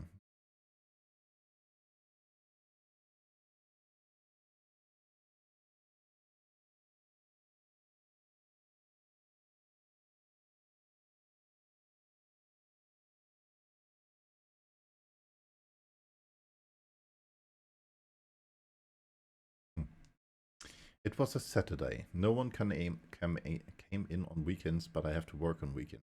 When I got to the 12th floor, I saw a man committing murder. Blood was all over the floor. There was only one step away from me. I was terrified with the killer being so close to me, as he clearly spotted me and turned his knife against me. I instinctively tried to flee, but then I realized that I could call the police and didn't have to run at all. So I did. I was so relieved. The killer ran towards the window immediately, but stopped suddenly. Pounded the glass desperately. Also, hier ist es so, dass es ein Samstag ist und die Person an einem Samstag arbeiten muss, beziehungsweise am Wochenende arbeiten muss. Und normalerweise niemand am Wochenende im Gebäude ist. Und als die Person beim 12. Stock angekommen war, sah ein Mann jemanden ermorden. Und der Killer war nur einen Schritt von ihm entfernt. Und wie sich das Ganze abgespielt hat, ist ganz einfach. Der Mann ist Fensterputzer, putzt die Fenster nur am Wochenende, damit sich im Gebäude niemand gestört fühlt. Und der Killer war dementsprechend auf der anderen Seite vom Glas, vom Fenster. Und konnte halt nicht durchs Fenster durch. Und er hatte jetzt Zeit, also wir hatten die Zeit, die Polizei anzurufen, um halt den Mord zu melden.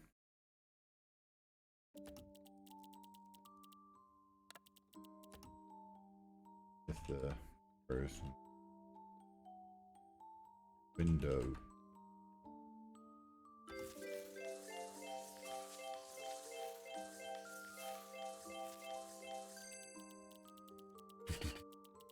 Ja. Die Antwort ist yes. So. My job is to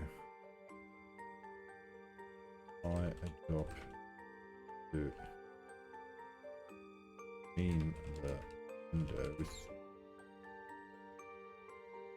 glass off.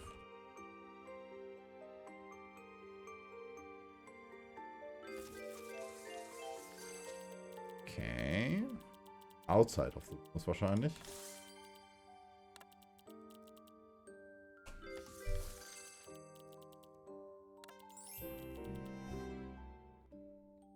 So schnell geht's.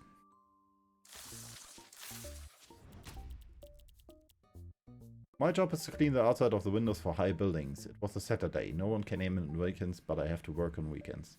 I was working on the platform outside the building and cleaning the windows floor by floor. When I got to the 12th floor, I saw a man committing murder. Blood was all over the floor. The killer was only one step away from me. I was terrified with the killer being so close to me. He clearly spotted me and turned his knife against me. I instinctively tried to flee. But then I realized that he was not a step away, but a window away. He could not be anywhere near me. I could call the police and didn't have to run at all, and so I did. I was so relieved. The killer ran towards the window immediately, but stopped suddenly. Pounded the glass, desperately. Ja, wie ich vermutet hatte, war der Killer auf der anderen Seite des Fensters und die Person war ein Fensterputzer. Damit haben wir ein neues Achievement, denn finally a good ending for an ordinary employee. Wir haben ein neues Achievement, nämlich My Story. You already know my ending. Next Story. Keine Story mehr. Ja. Case closed. Love and hate in a piece of cookie. He locked himself in the basement to starve himself to death. Ein Stück von einem Keks. Ja.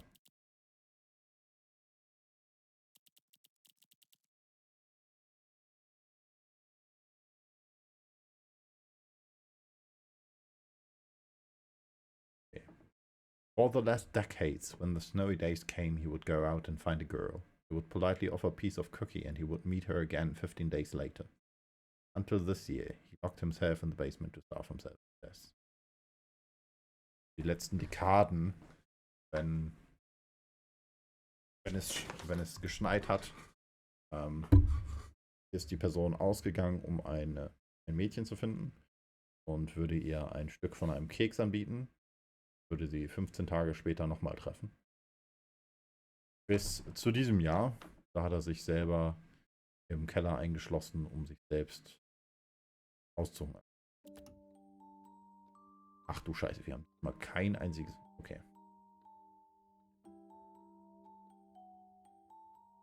Random.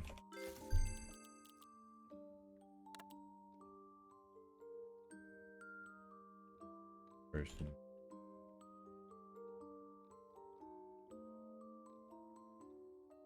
In.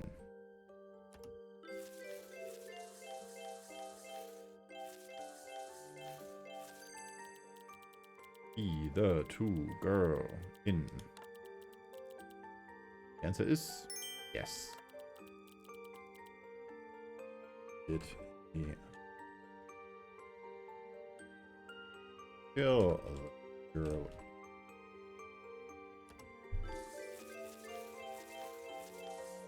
Hihi. Hihi. Es ist no.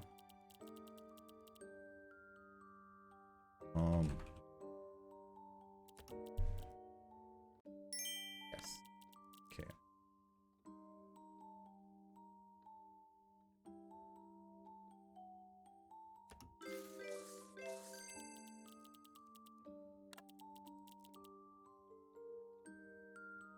How to find a random girl. Why they offer a piece of cookie.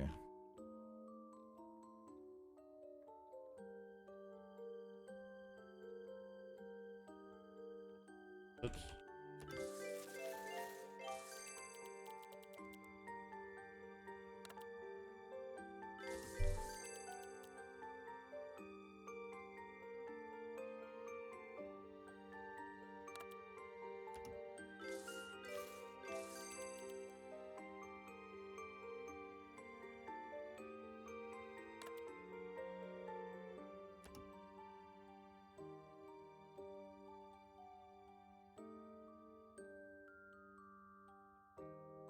Add and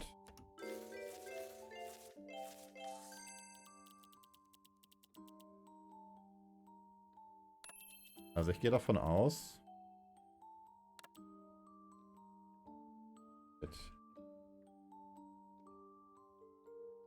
darf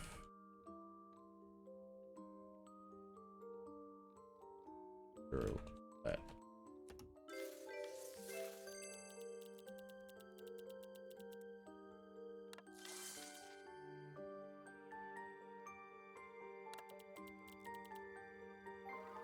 Okay. Okay. I was too hungry when I found the cookies.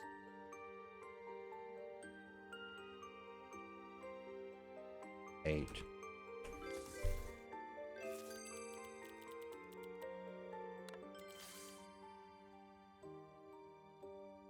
Oh. Okay.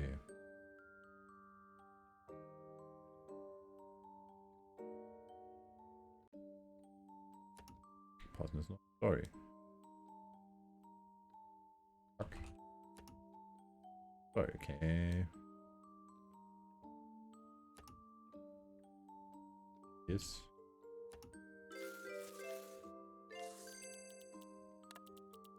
Yes.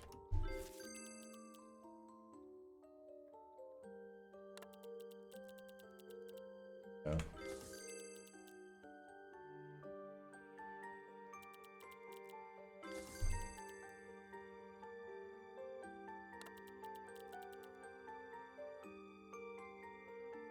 So and but because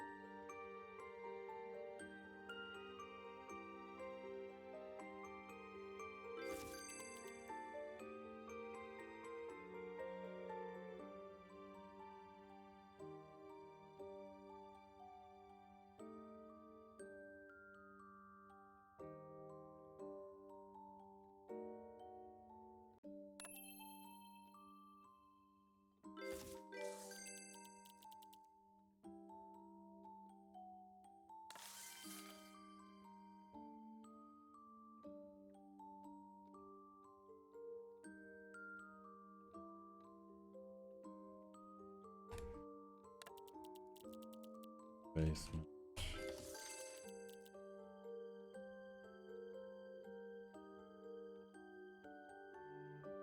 For the last decade, when the snow days came, he would go out and find a random girl. Or fuck.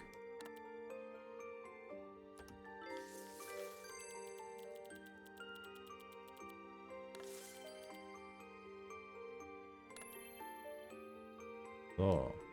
For the last decades, when the snowy days came, he would go out and find a random girl, take her home and lock her in her basement. He would politely offer a piece of cookie and nothing else to see her starve to death. He would meet her again 15 days later. 8.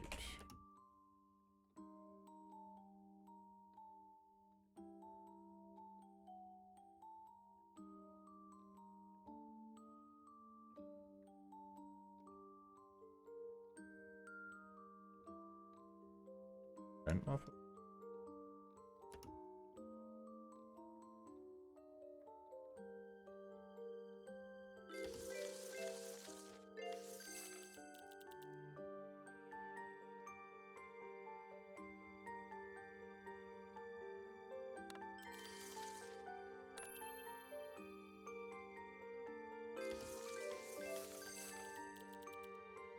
Ist das richtige Wort?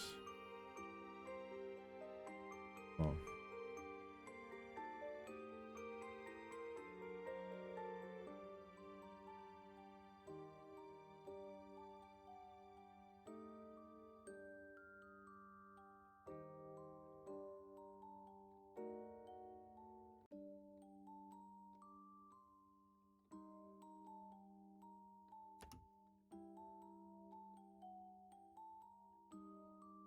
Would have.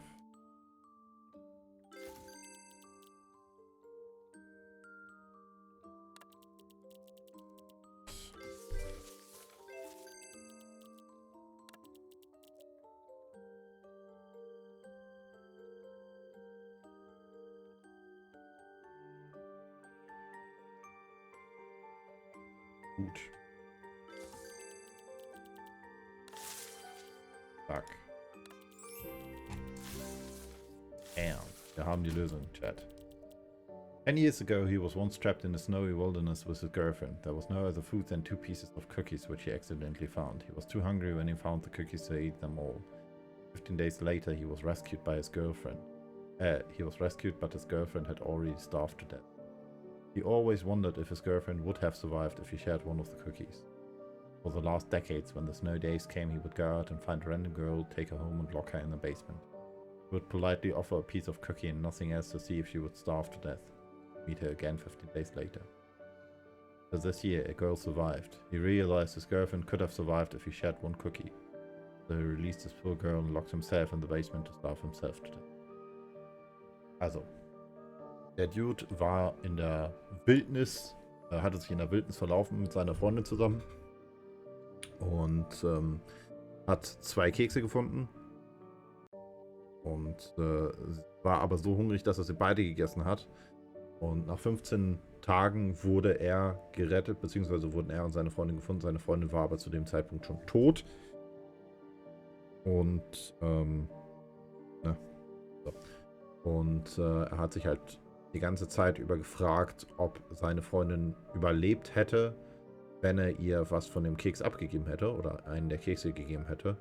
Also ist er jedes Jahr, wenn wieder Schnee lag, rausgegangen, hat sich irgendein Mädchen gesucht und es in seinem Keller eingesperrt und hat ihr einen Keks angeboten und 15 Tage später geschaut, ob sie noch am Leben ist.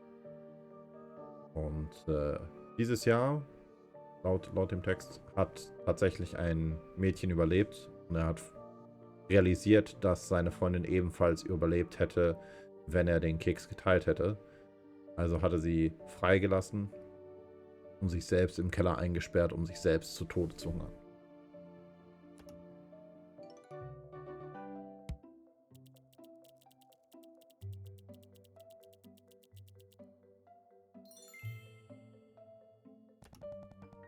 The masked man.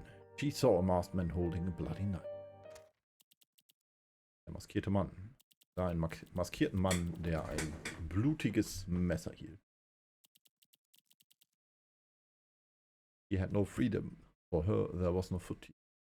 At least the masked man holding a bloody knife appeared in front of her. At last. She had nothing to wear. Yet she could finally see the light of day. She cried. She smiled. Done stuff like this many times.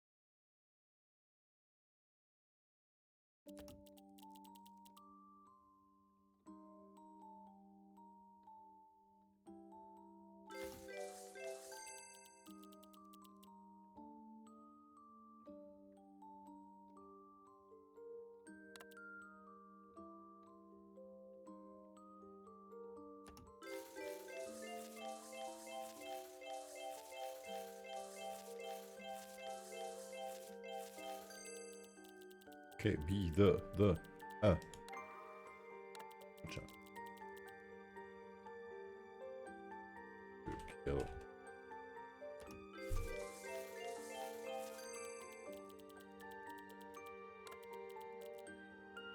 This. Oh. Gee. He was a gator boy. She said you later, boy.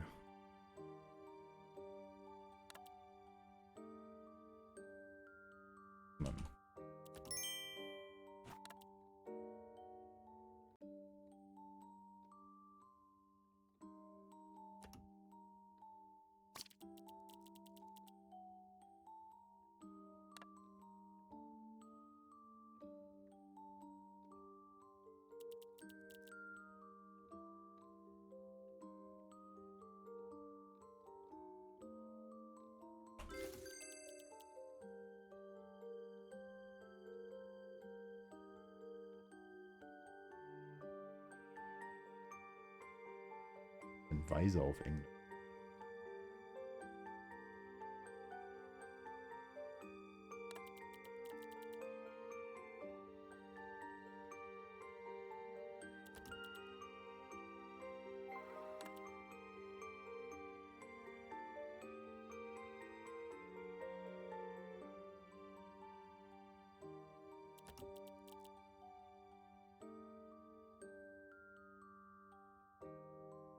Braucht die ERL ein bisschen länger gerade.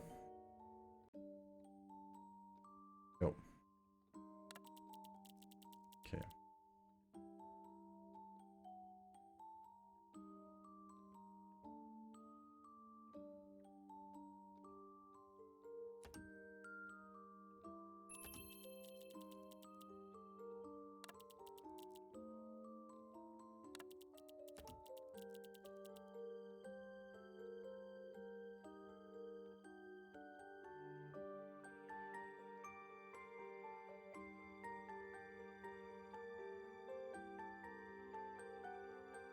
Damn.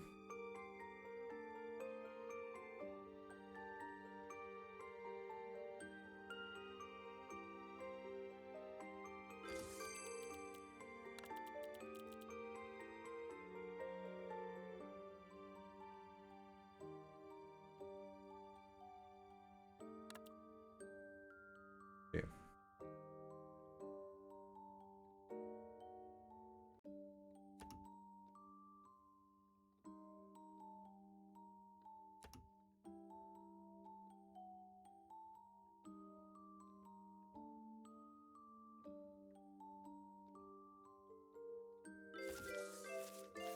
Einfach mal alle möglichen Sachen ab.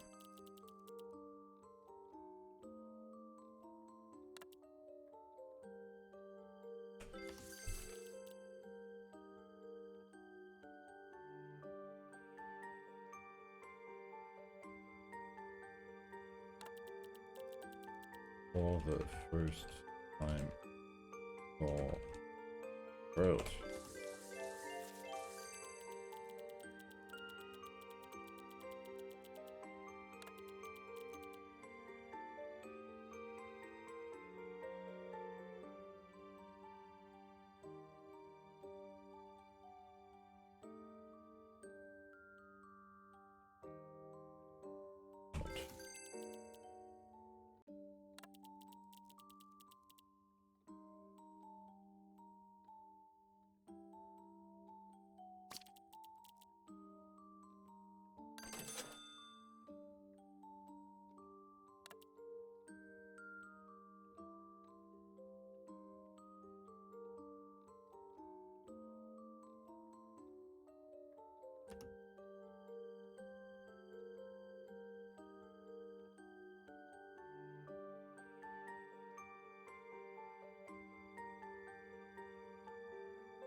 Oder?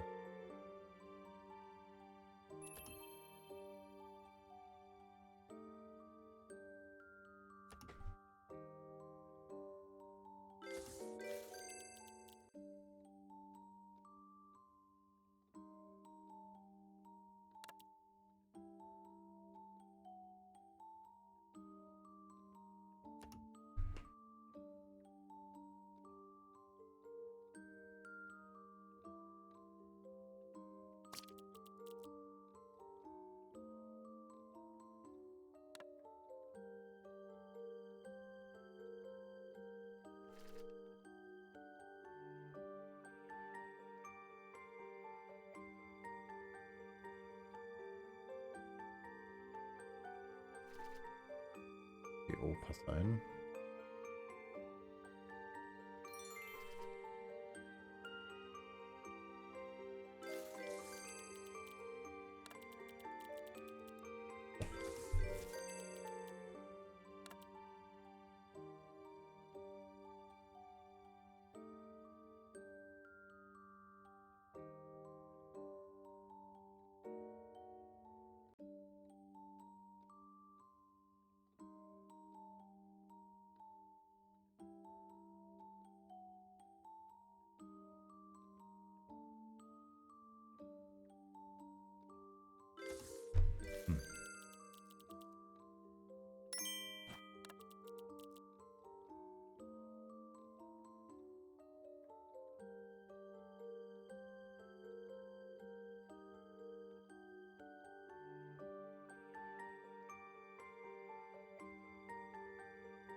Mind.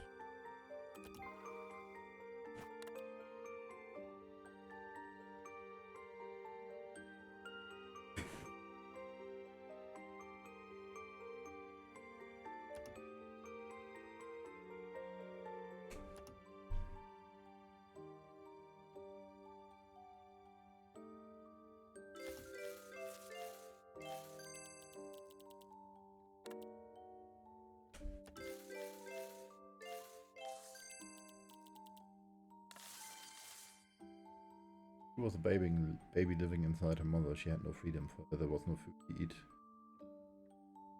From her mother, baby and the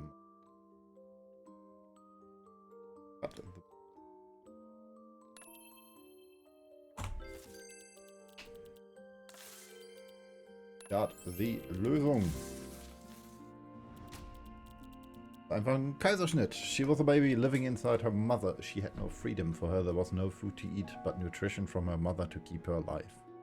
Something went wrong during birth, putting both the baby and the mother in danger. The only option was to cut the mother up and get the baby out. At last, a masked man holding a bloody knife appeared in front of her. She did not know the masked man was a doctor. He was holding a scalpel and wearing a surgical mask. She had nothing to wear, yet she could finally see the light of day. For the first time she saw the world. She cried. Smiled because the mother and the baby were out of danger. He had done stuff like this many times, for he's an experienced doctor and lifesaver of many babies. So, auch das wieder eine rührende, nette kleine Story.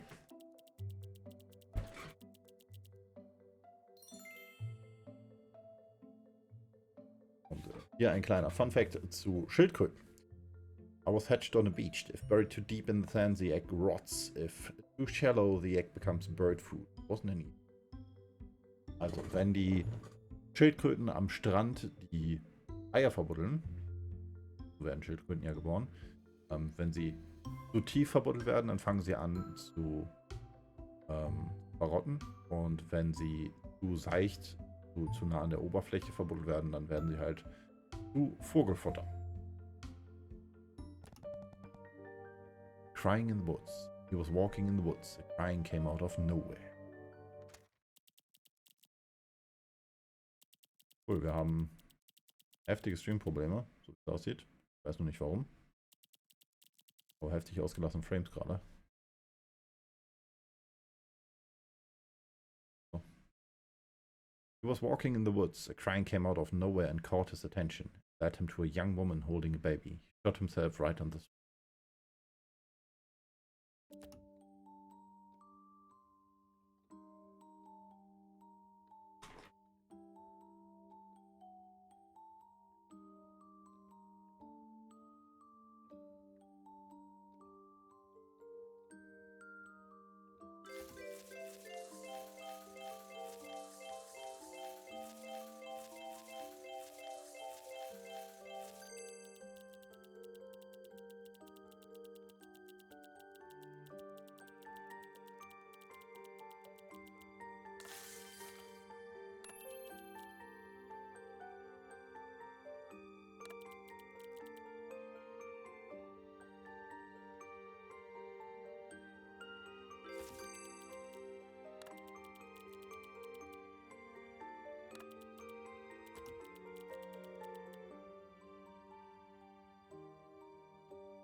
He was a soldier of.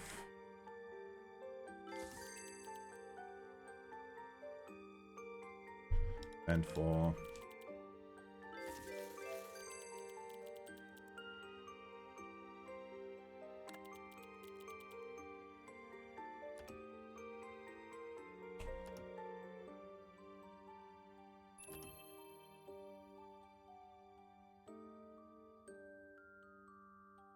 Krang came out of nowhere and caught his attention. Led him to a young woman holding a baby. The crying was from the woman. Her baby was hiding in. The baby started crying. She. Yeah. Oh. Right.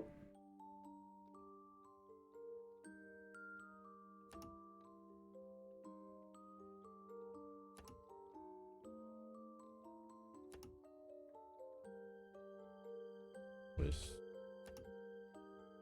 Wait. What?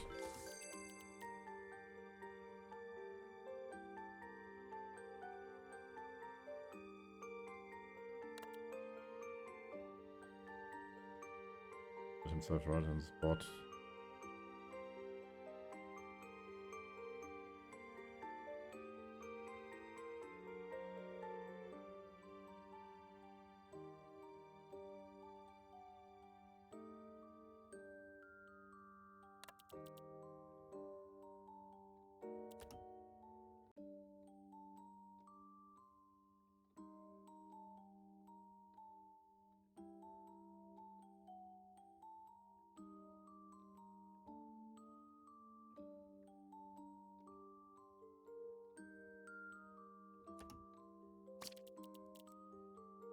Erstes Wort bei das. Es fängt mit dem W an. Aber nicht mehr sicher.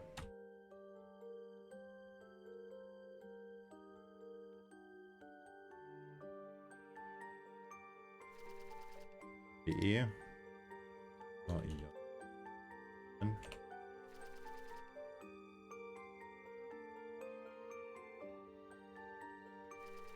Ah, er ist richtig.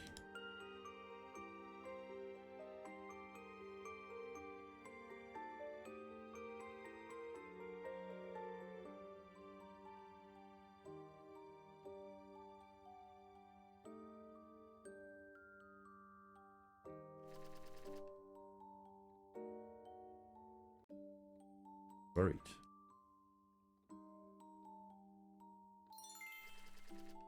Ah. He buried.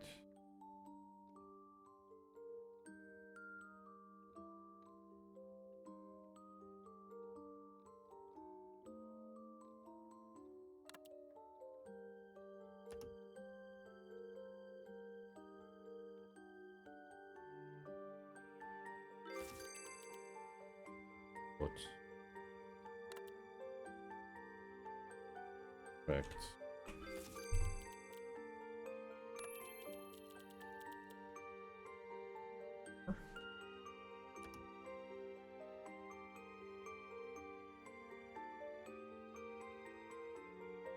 Gut.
Korrekt ist es nicht.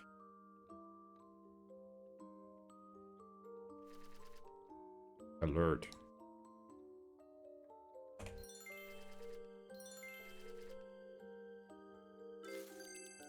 Ah.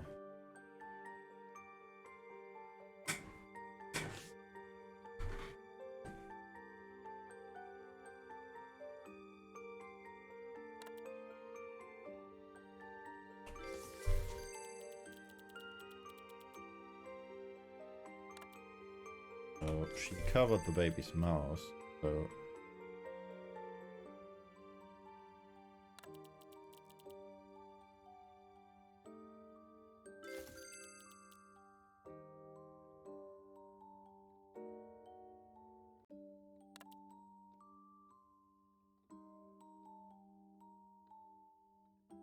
that's killed.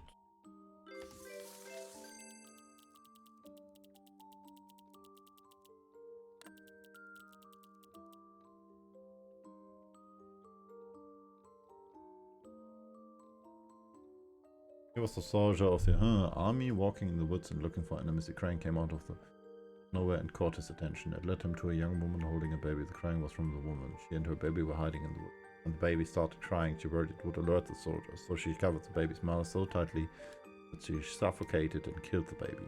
Shot himself right on the spot after realizing what the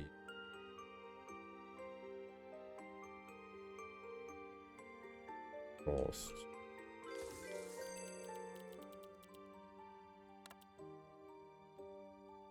Ich weiß nicht, was das letzte Wort ist.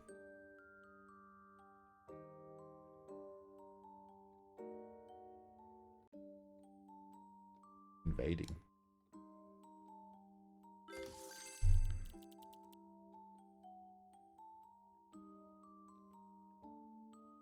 War.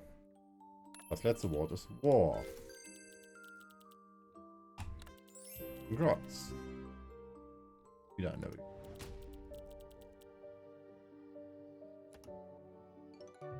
Selber erschossen, nachdem er festgestellt hat, dass der Krieg dazu geführt hat, dass seine Mutter ihr Kind umgebracht hat aus Versehen.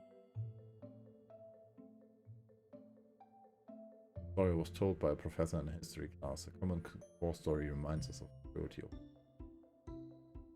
Kann man so sagen. Date with cheap dude. Lay was dead. Wait arrived with a breakfast.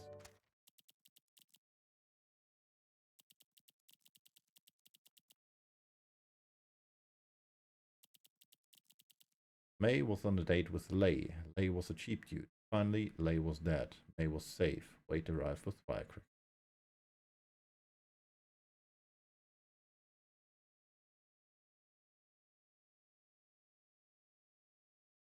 Okay.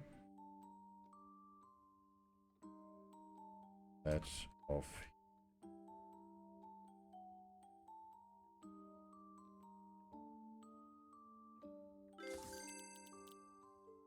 Einfach nur hier. Gott. Aber wenig drin.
Okay, they went to the park, hätte ich jetzt gesagt. Lay was a cheap dude. And he...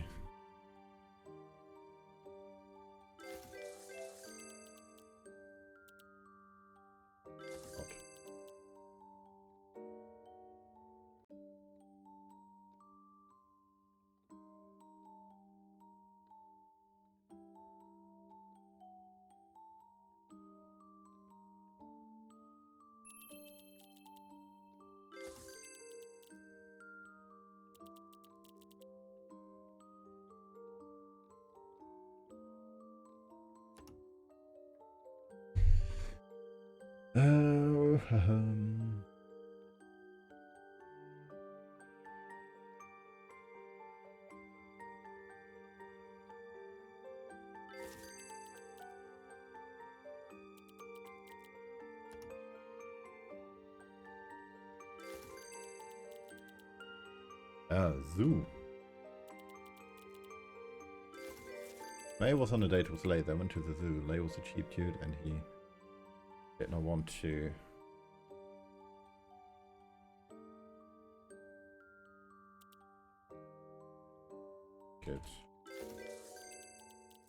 pay for the ticket.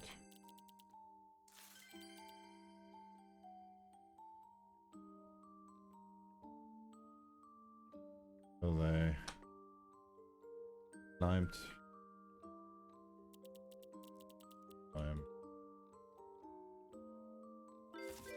over the fences to get in the spot.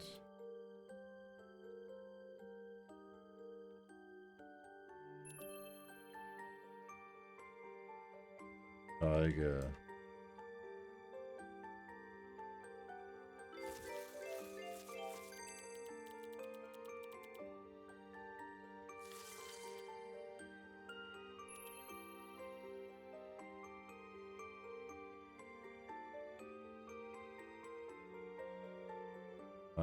Attack.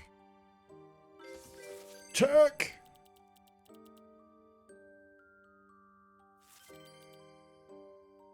May was on a date with Lay. They went to the zoo. Lay was a cheap dude and he did not want to pay for the ticket, so they climbed over the fences to get into the zoo, but accidentally ended up in the tiger area. Finally, Lay was attacked by tigers and dead. May was safe because the tiger...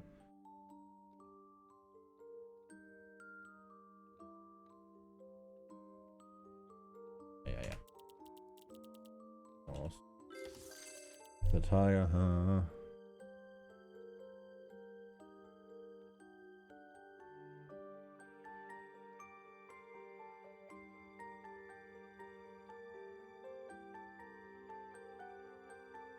Das ist so gemein. Ich weiß, was theoretisch da auf Deutsch stehen müsste, aber ich krieg's gerade in Englisch nicht hin. Also theoretisch hat Wade die Tiger mit Feuerwerk verscheucht. Was the tiger. Wade arrived in time.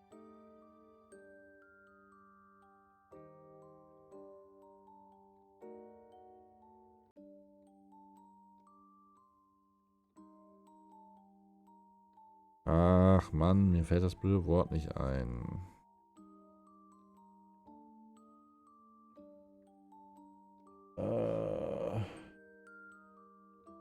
Verscheuchen?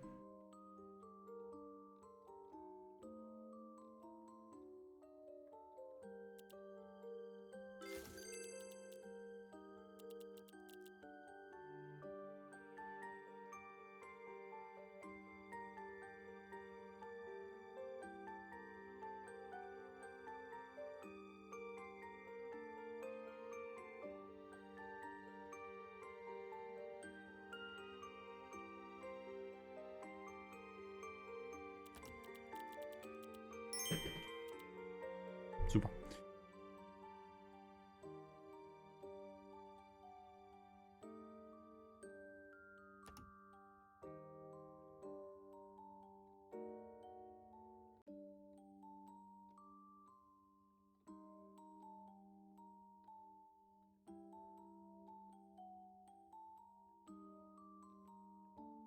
Zwei Buchstaben.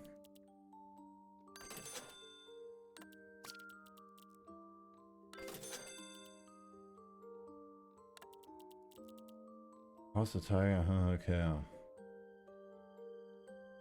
Ah, Keeper.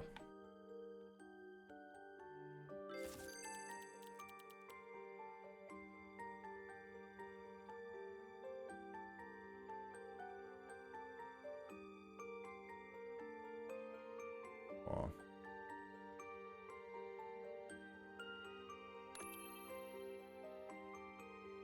Perfekt. Und oh.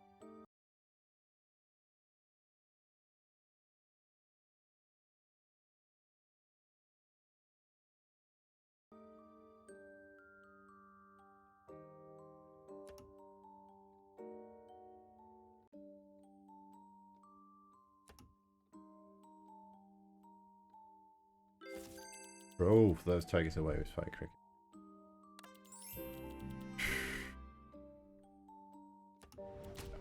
Haben wir jetzt ja schon gelesen, ne?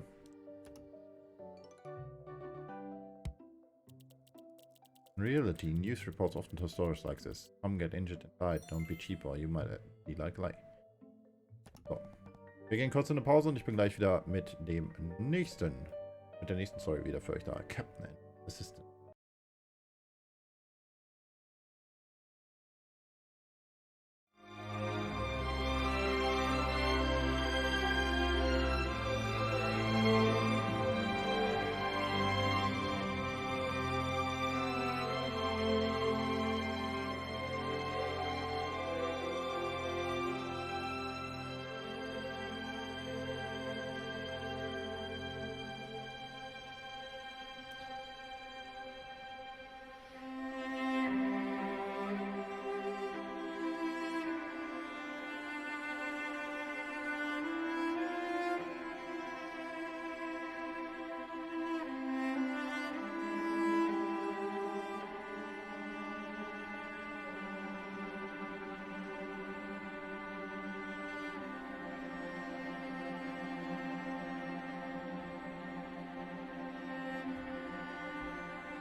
So, weiter geht's mit dem nächsten Part. Captain and his assistant. Whenever he saw the assistant, the horror would fill Captain's mind. The captain broke his leg. His assistant took very good care of the captain and fed him seafood every day, but the captain wouldn't appreciate it. That he found it miserable. Whenever he saw the assistant, the horror would fill Captain's.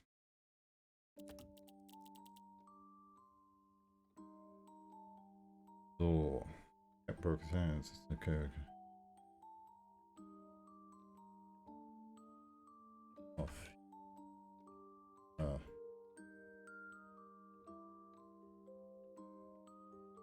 Fisch.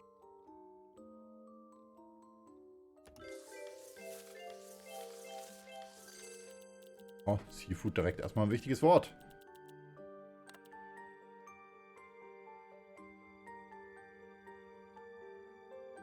At S.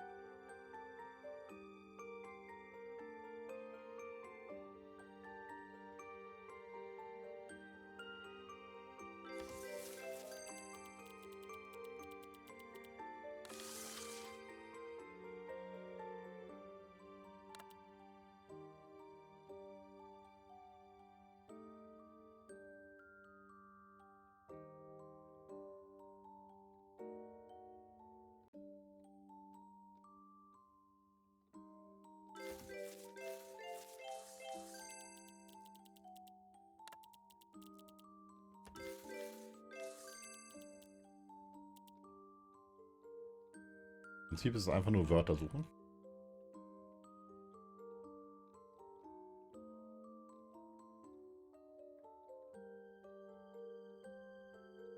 Broke his leg.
Hm.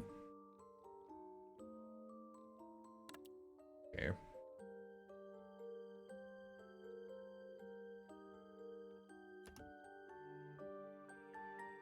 Violet.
Plane crashed and landed on an island. Only the captain and one fighter since.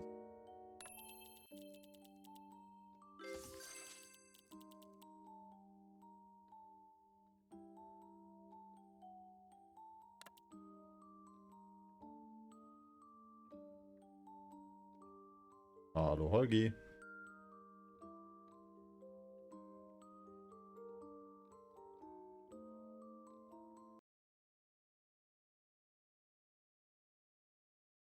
Uninjured. Unharmed. Okay, funktioniert auch. Could tell the captain and fed him seafood every day, but the captain wouldn't appreciate it. Instead, he found it miserable. Whenever he saw the assistants, a horror would fill Captain's mind, because whenever the captain finished the seafood, his would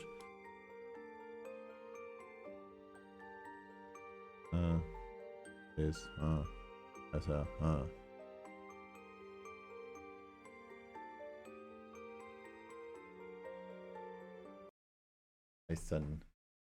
Welcher Schreibfehler? Assistant? Ja, wahrscheinlich schon. Das ist ja ursprünglich, also das ist ja eigentlich ein chinesisches Spiel, was translated ist. Von daher kann das passieren. Logic. Yay.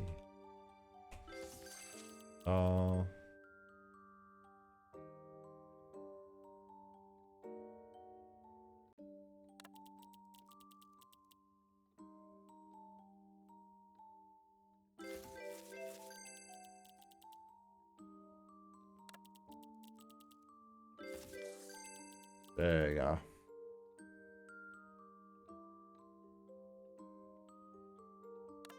Ja, das Gute ist ja, dass er auch andere Wörter mit erkennt und dann so umsetzt. Digga, was für eine Story. A plane crashed and landed on an island. Only the captain and one flight assistant survived. The captain broke his leg. His assistant was unharmed. His assistant took very good care of the captain and fed him seafood every day, but the captain wouldn't appreciate it. Instead, he found it miserable. And whenever he saw the assistant, the horror would fill Captain's mind, because whenever the captain finished the seafood, the assistant would drain his blood as her food. Turned out the assistant was allergic to seafood. There was nothing on the island to eat but seafood. So the blood of the captain was the only food for the assistant, and she kept feeding him seafood for more blood. Junge, was für eine Story, Alter. Vampir-Assistant. Also die Flugbegleiterin ist allergisch auf, auf Seafood und dementsprechend kann sie das nicht essen und der Captain kriegt halt das ganze Fisch und Seafood-Zeugs und sie trinkt dann sein Blut zum Überleben. Alright. Kann man machen. Ist fucking weird. Aber könnte so tatsächlich passiert sein.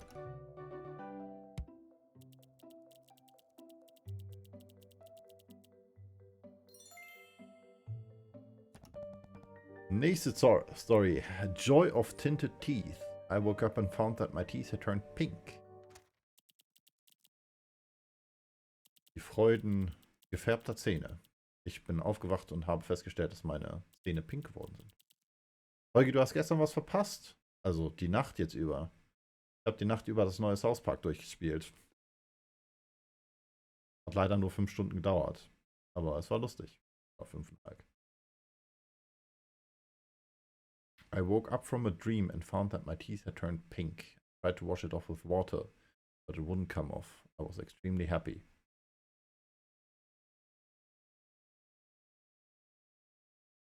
Okay. Let's see. I was in dream joy. Ja. Wir haben vergessen.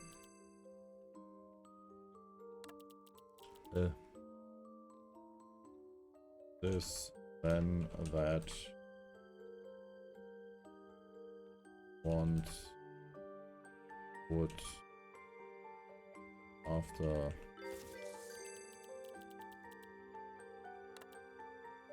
so I am a,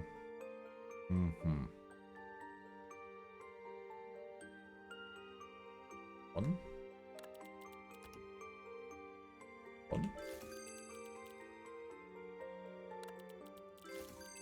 Woke up from the found the turn pink. Yay!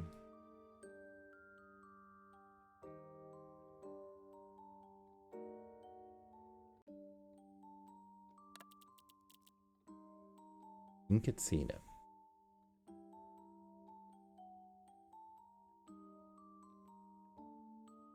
Hochfliegen.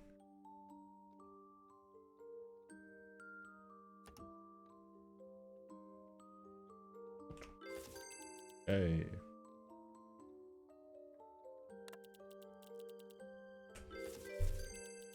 Hot. Nee.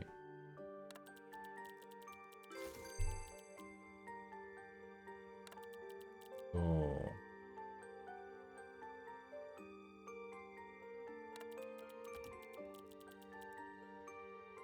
So, and, but, because. Hat man nicht vergessen. Aber nichts gebracht.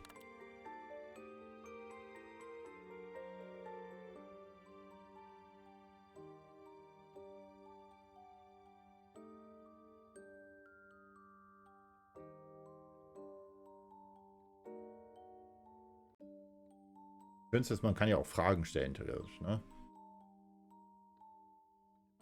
Person.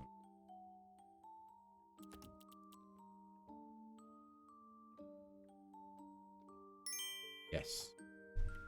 Hey.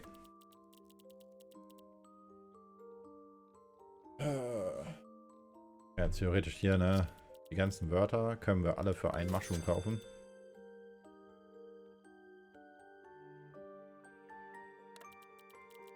At this was way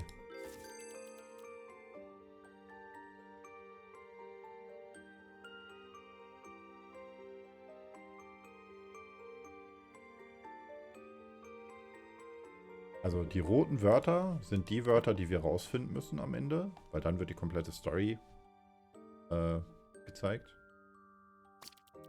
Was hier ist. Und es gibt verschiedene Arten, das freizuschalten. Also man kann entweder das ganze Wort freischalten für 300 Mushrooms zum Beispiel, jetzt die gelben, oder für 75 Mushrooms einen Buchstaben anzeigen, oder man kann das Word bei Lettern haben. A, E, O. Nur ein O. A, L ist drinne, L und I. Okay. Das L ist an der dritten Stelle, deswegen grün.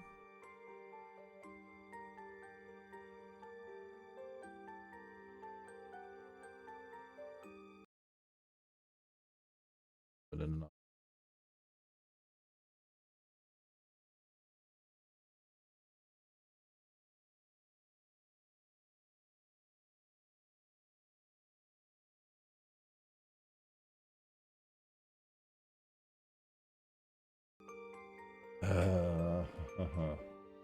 L unten.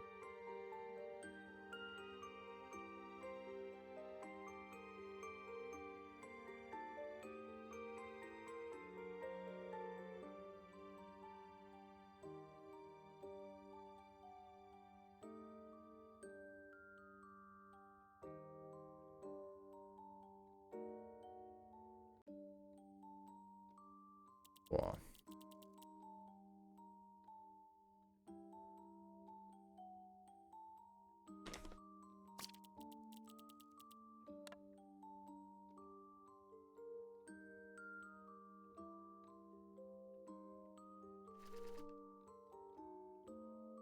Okay, Will ist schon fast richtig. Wild.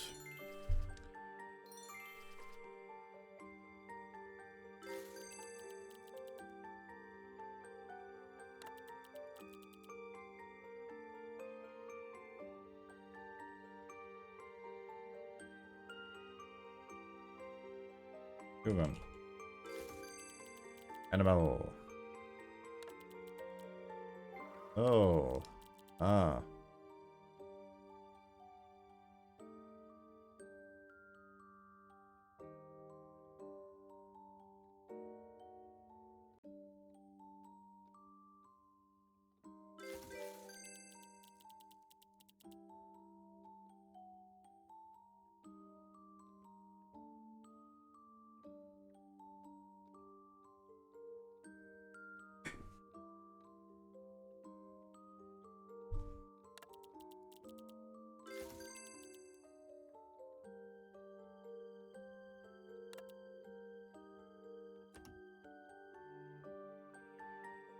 I'm a wild animal wurde ja jetzt schon erkannt.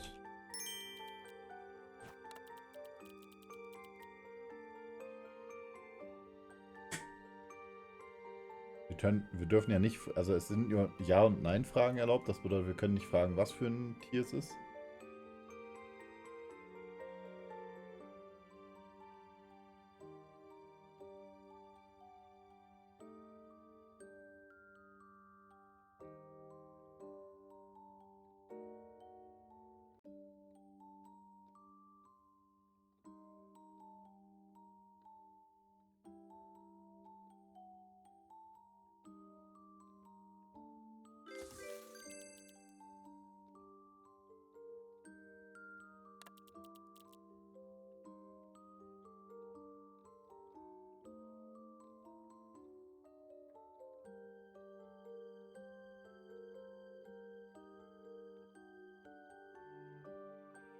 And my TP.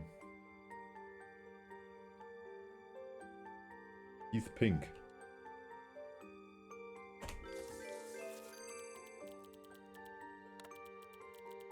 Color. Color?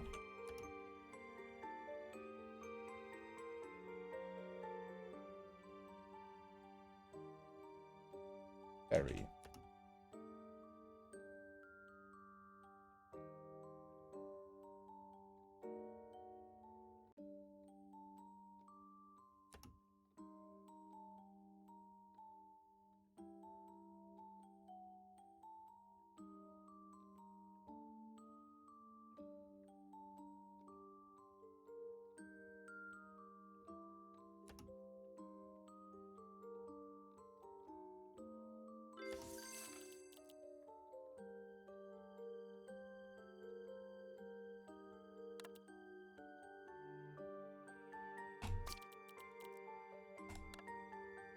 So, M.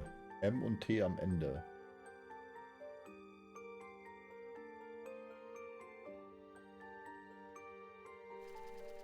Ist schon mal richtig. T-E-T am Ende. Hast du?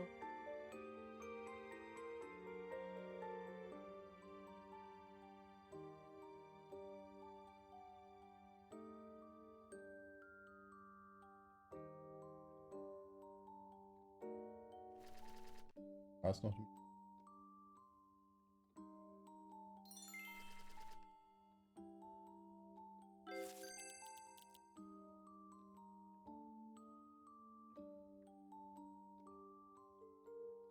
Ah.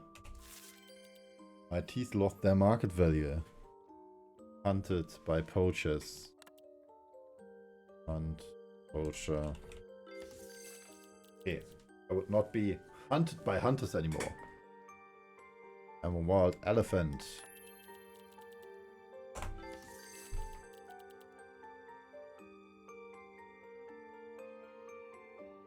Tranquilizer.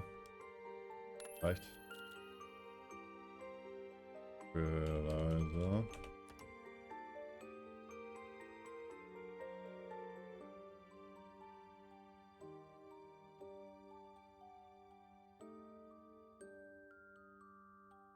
Activists. Painted.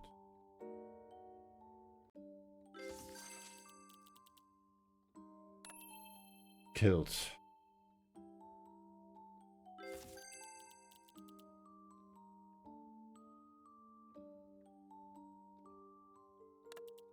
On the conservation. Damn. There we go. I'm a wild elephant. One day I woke up from a dream and found that my teeth had turned pink. Animal conservation experts had put me to sleep and painted my teeth pink. I tried to wash it off with water, but it wouldn't come off. This way my teeth lost their market value and I would not be killed by hunters anymore. I was extremely happy.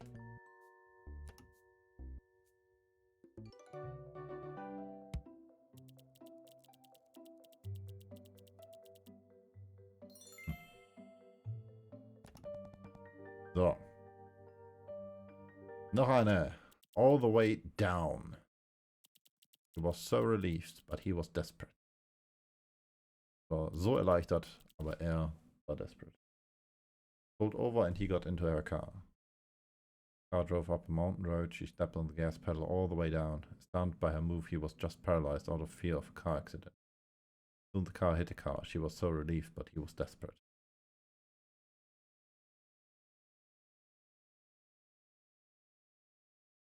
Ja. Gehen wir davon aus, dass er, also sie hat ihn als Anhalter mitgenommen und er war aber ein Killer und deswegen wollte sie das Car crashen, damit sie entkommen kann.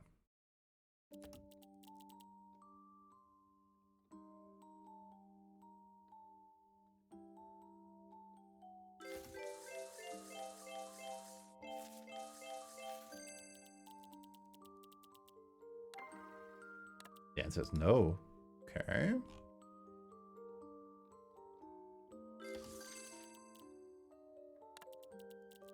So we get a driver.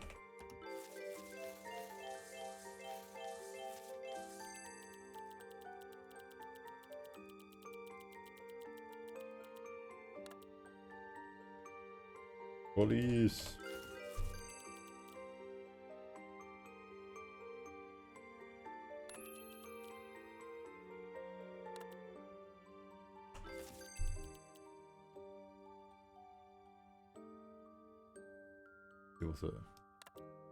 Add cab.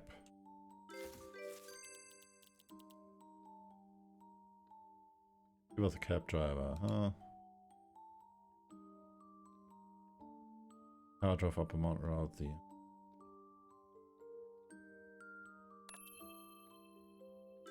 A knife, okay.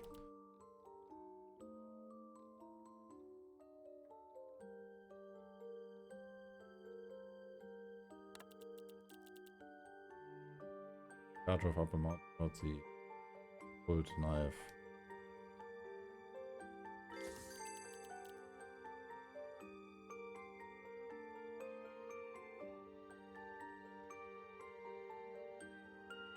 Okay. Das hier ist ein interessantes Wort. Der letzte Key Factor, den wir haben. So, EFGH.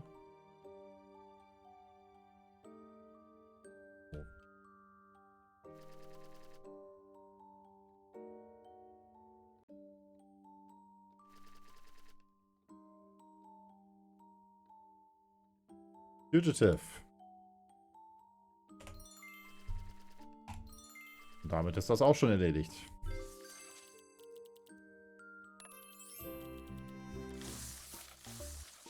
Ach, so schnell kann es gehen. She was a cab driver. She answered a street hailer and pulled over, and he got into the car. As the car drove up a mountain road, the passenger pulled a knife against her neck. Turned out the passenger was a fugitive. Realizing she's in danger, she stepped on the gas pedal all the way down. Surrounded by a move, he was just paralyzed out of fear of a car accident. The overspeeding cab caught attention of the police. Soon the car hit a police car. He was so relieved that she was finally saved now, but he was desperate because he was going to be arrested. Easy.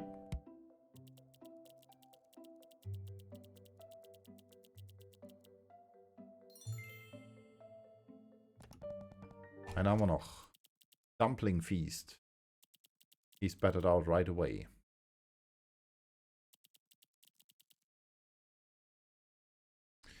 Jane has won a big lottery. She invited the whole village to her house for dumpling feast to celebrate. She planned to make fish dumplings.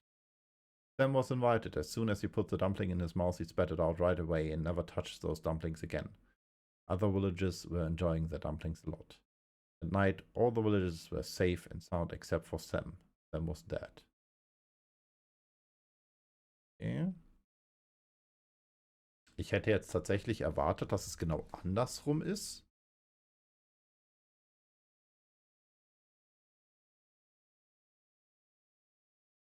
Deswegen hatte ich eher erwartet tatsächlich, dass tatsächlich Sam stirbt, weil die Dumplings vom Kugelfisch sind. Of the fish boy.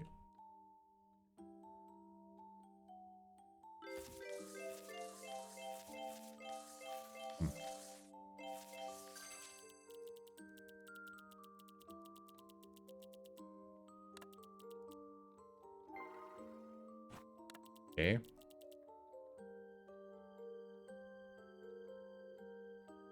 You.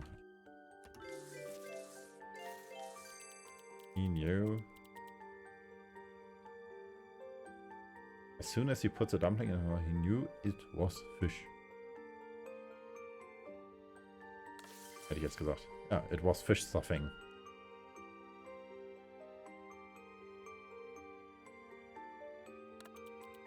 He, she, we, are, they, so, because.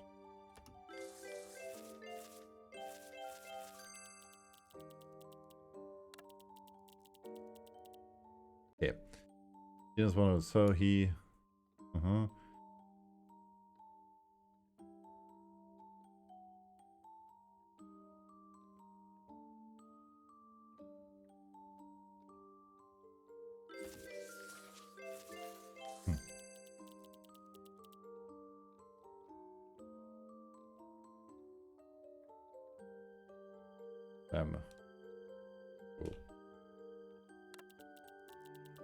Who poisoned the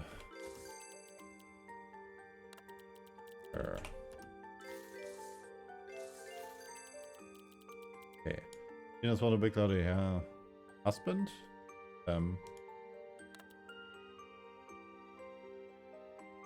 Was. Okay, was.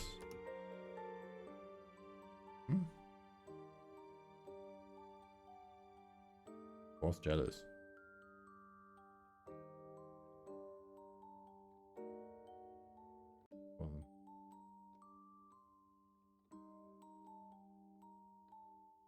Passt vom Satzbau gar nicht. Put poison in. Put in.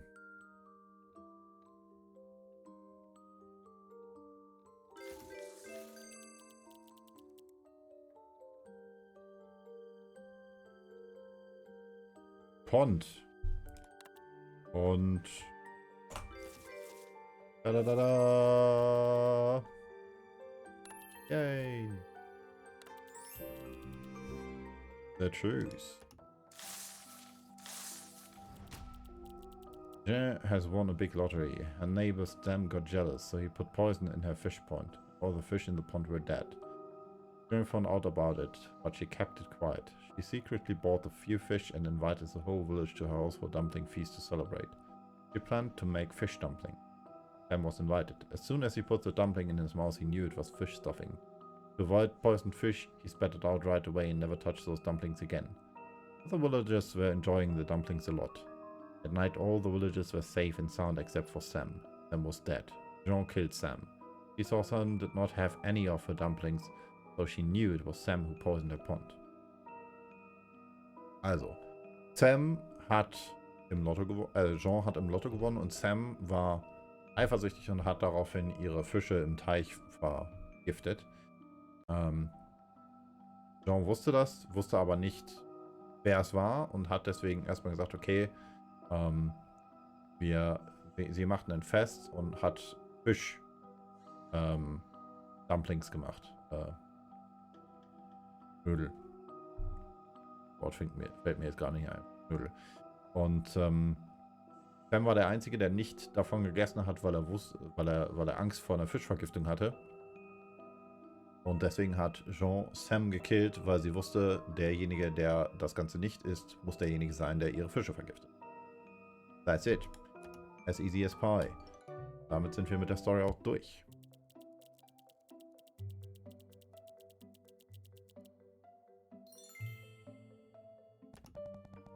So, das ist die zweite von den Collections. Wir haben noch 1, 2, 3, 4 Stück übrig mit jeweils 8 Stories. Aber ich werde jetzt hier erstmal aufhören, denn in einer halben Stunde fängt die Vorbereitung für den nächsten Cast an, beziehungsweise in einer Stunde fängt der nächste Cast an. Drüben auf der Werksliga, denn heute gibt es wieder Werksliga auf die Augen mit League of Legends. Ich schaue jetzt mal, wo ich euch jetzt hinschicke. Irgendwer wird ja bestimmt da sein. Ich schicke euch mal zu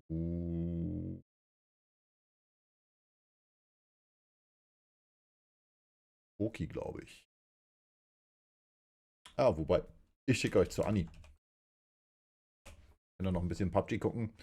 Ich wünsche euch was. Danke fürs Reinschauen. Bis zum nächsten Mal. Ich hoffe, der Stream hat euch Spaß gemacht. Ihr habt ein bisschen was gelernt.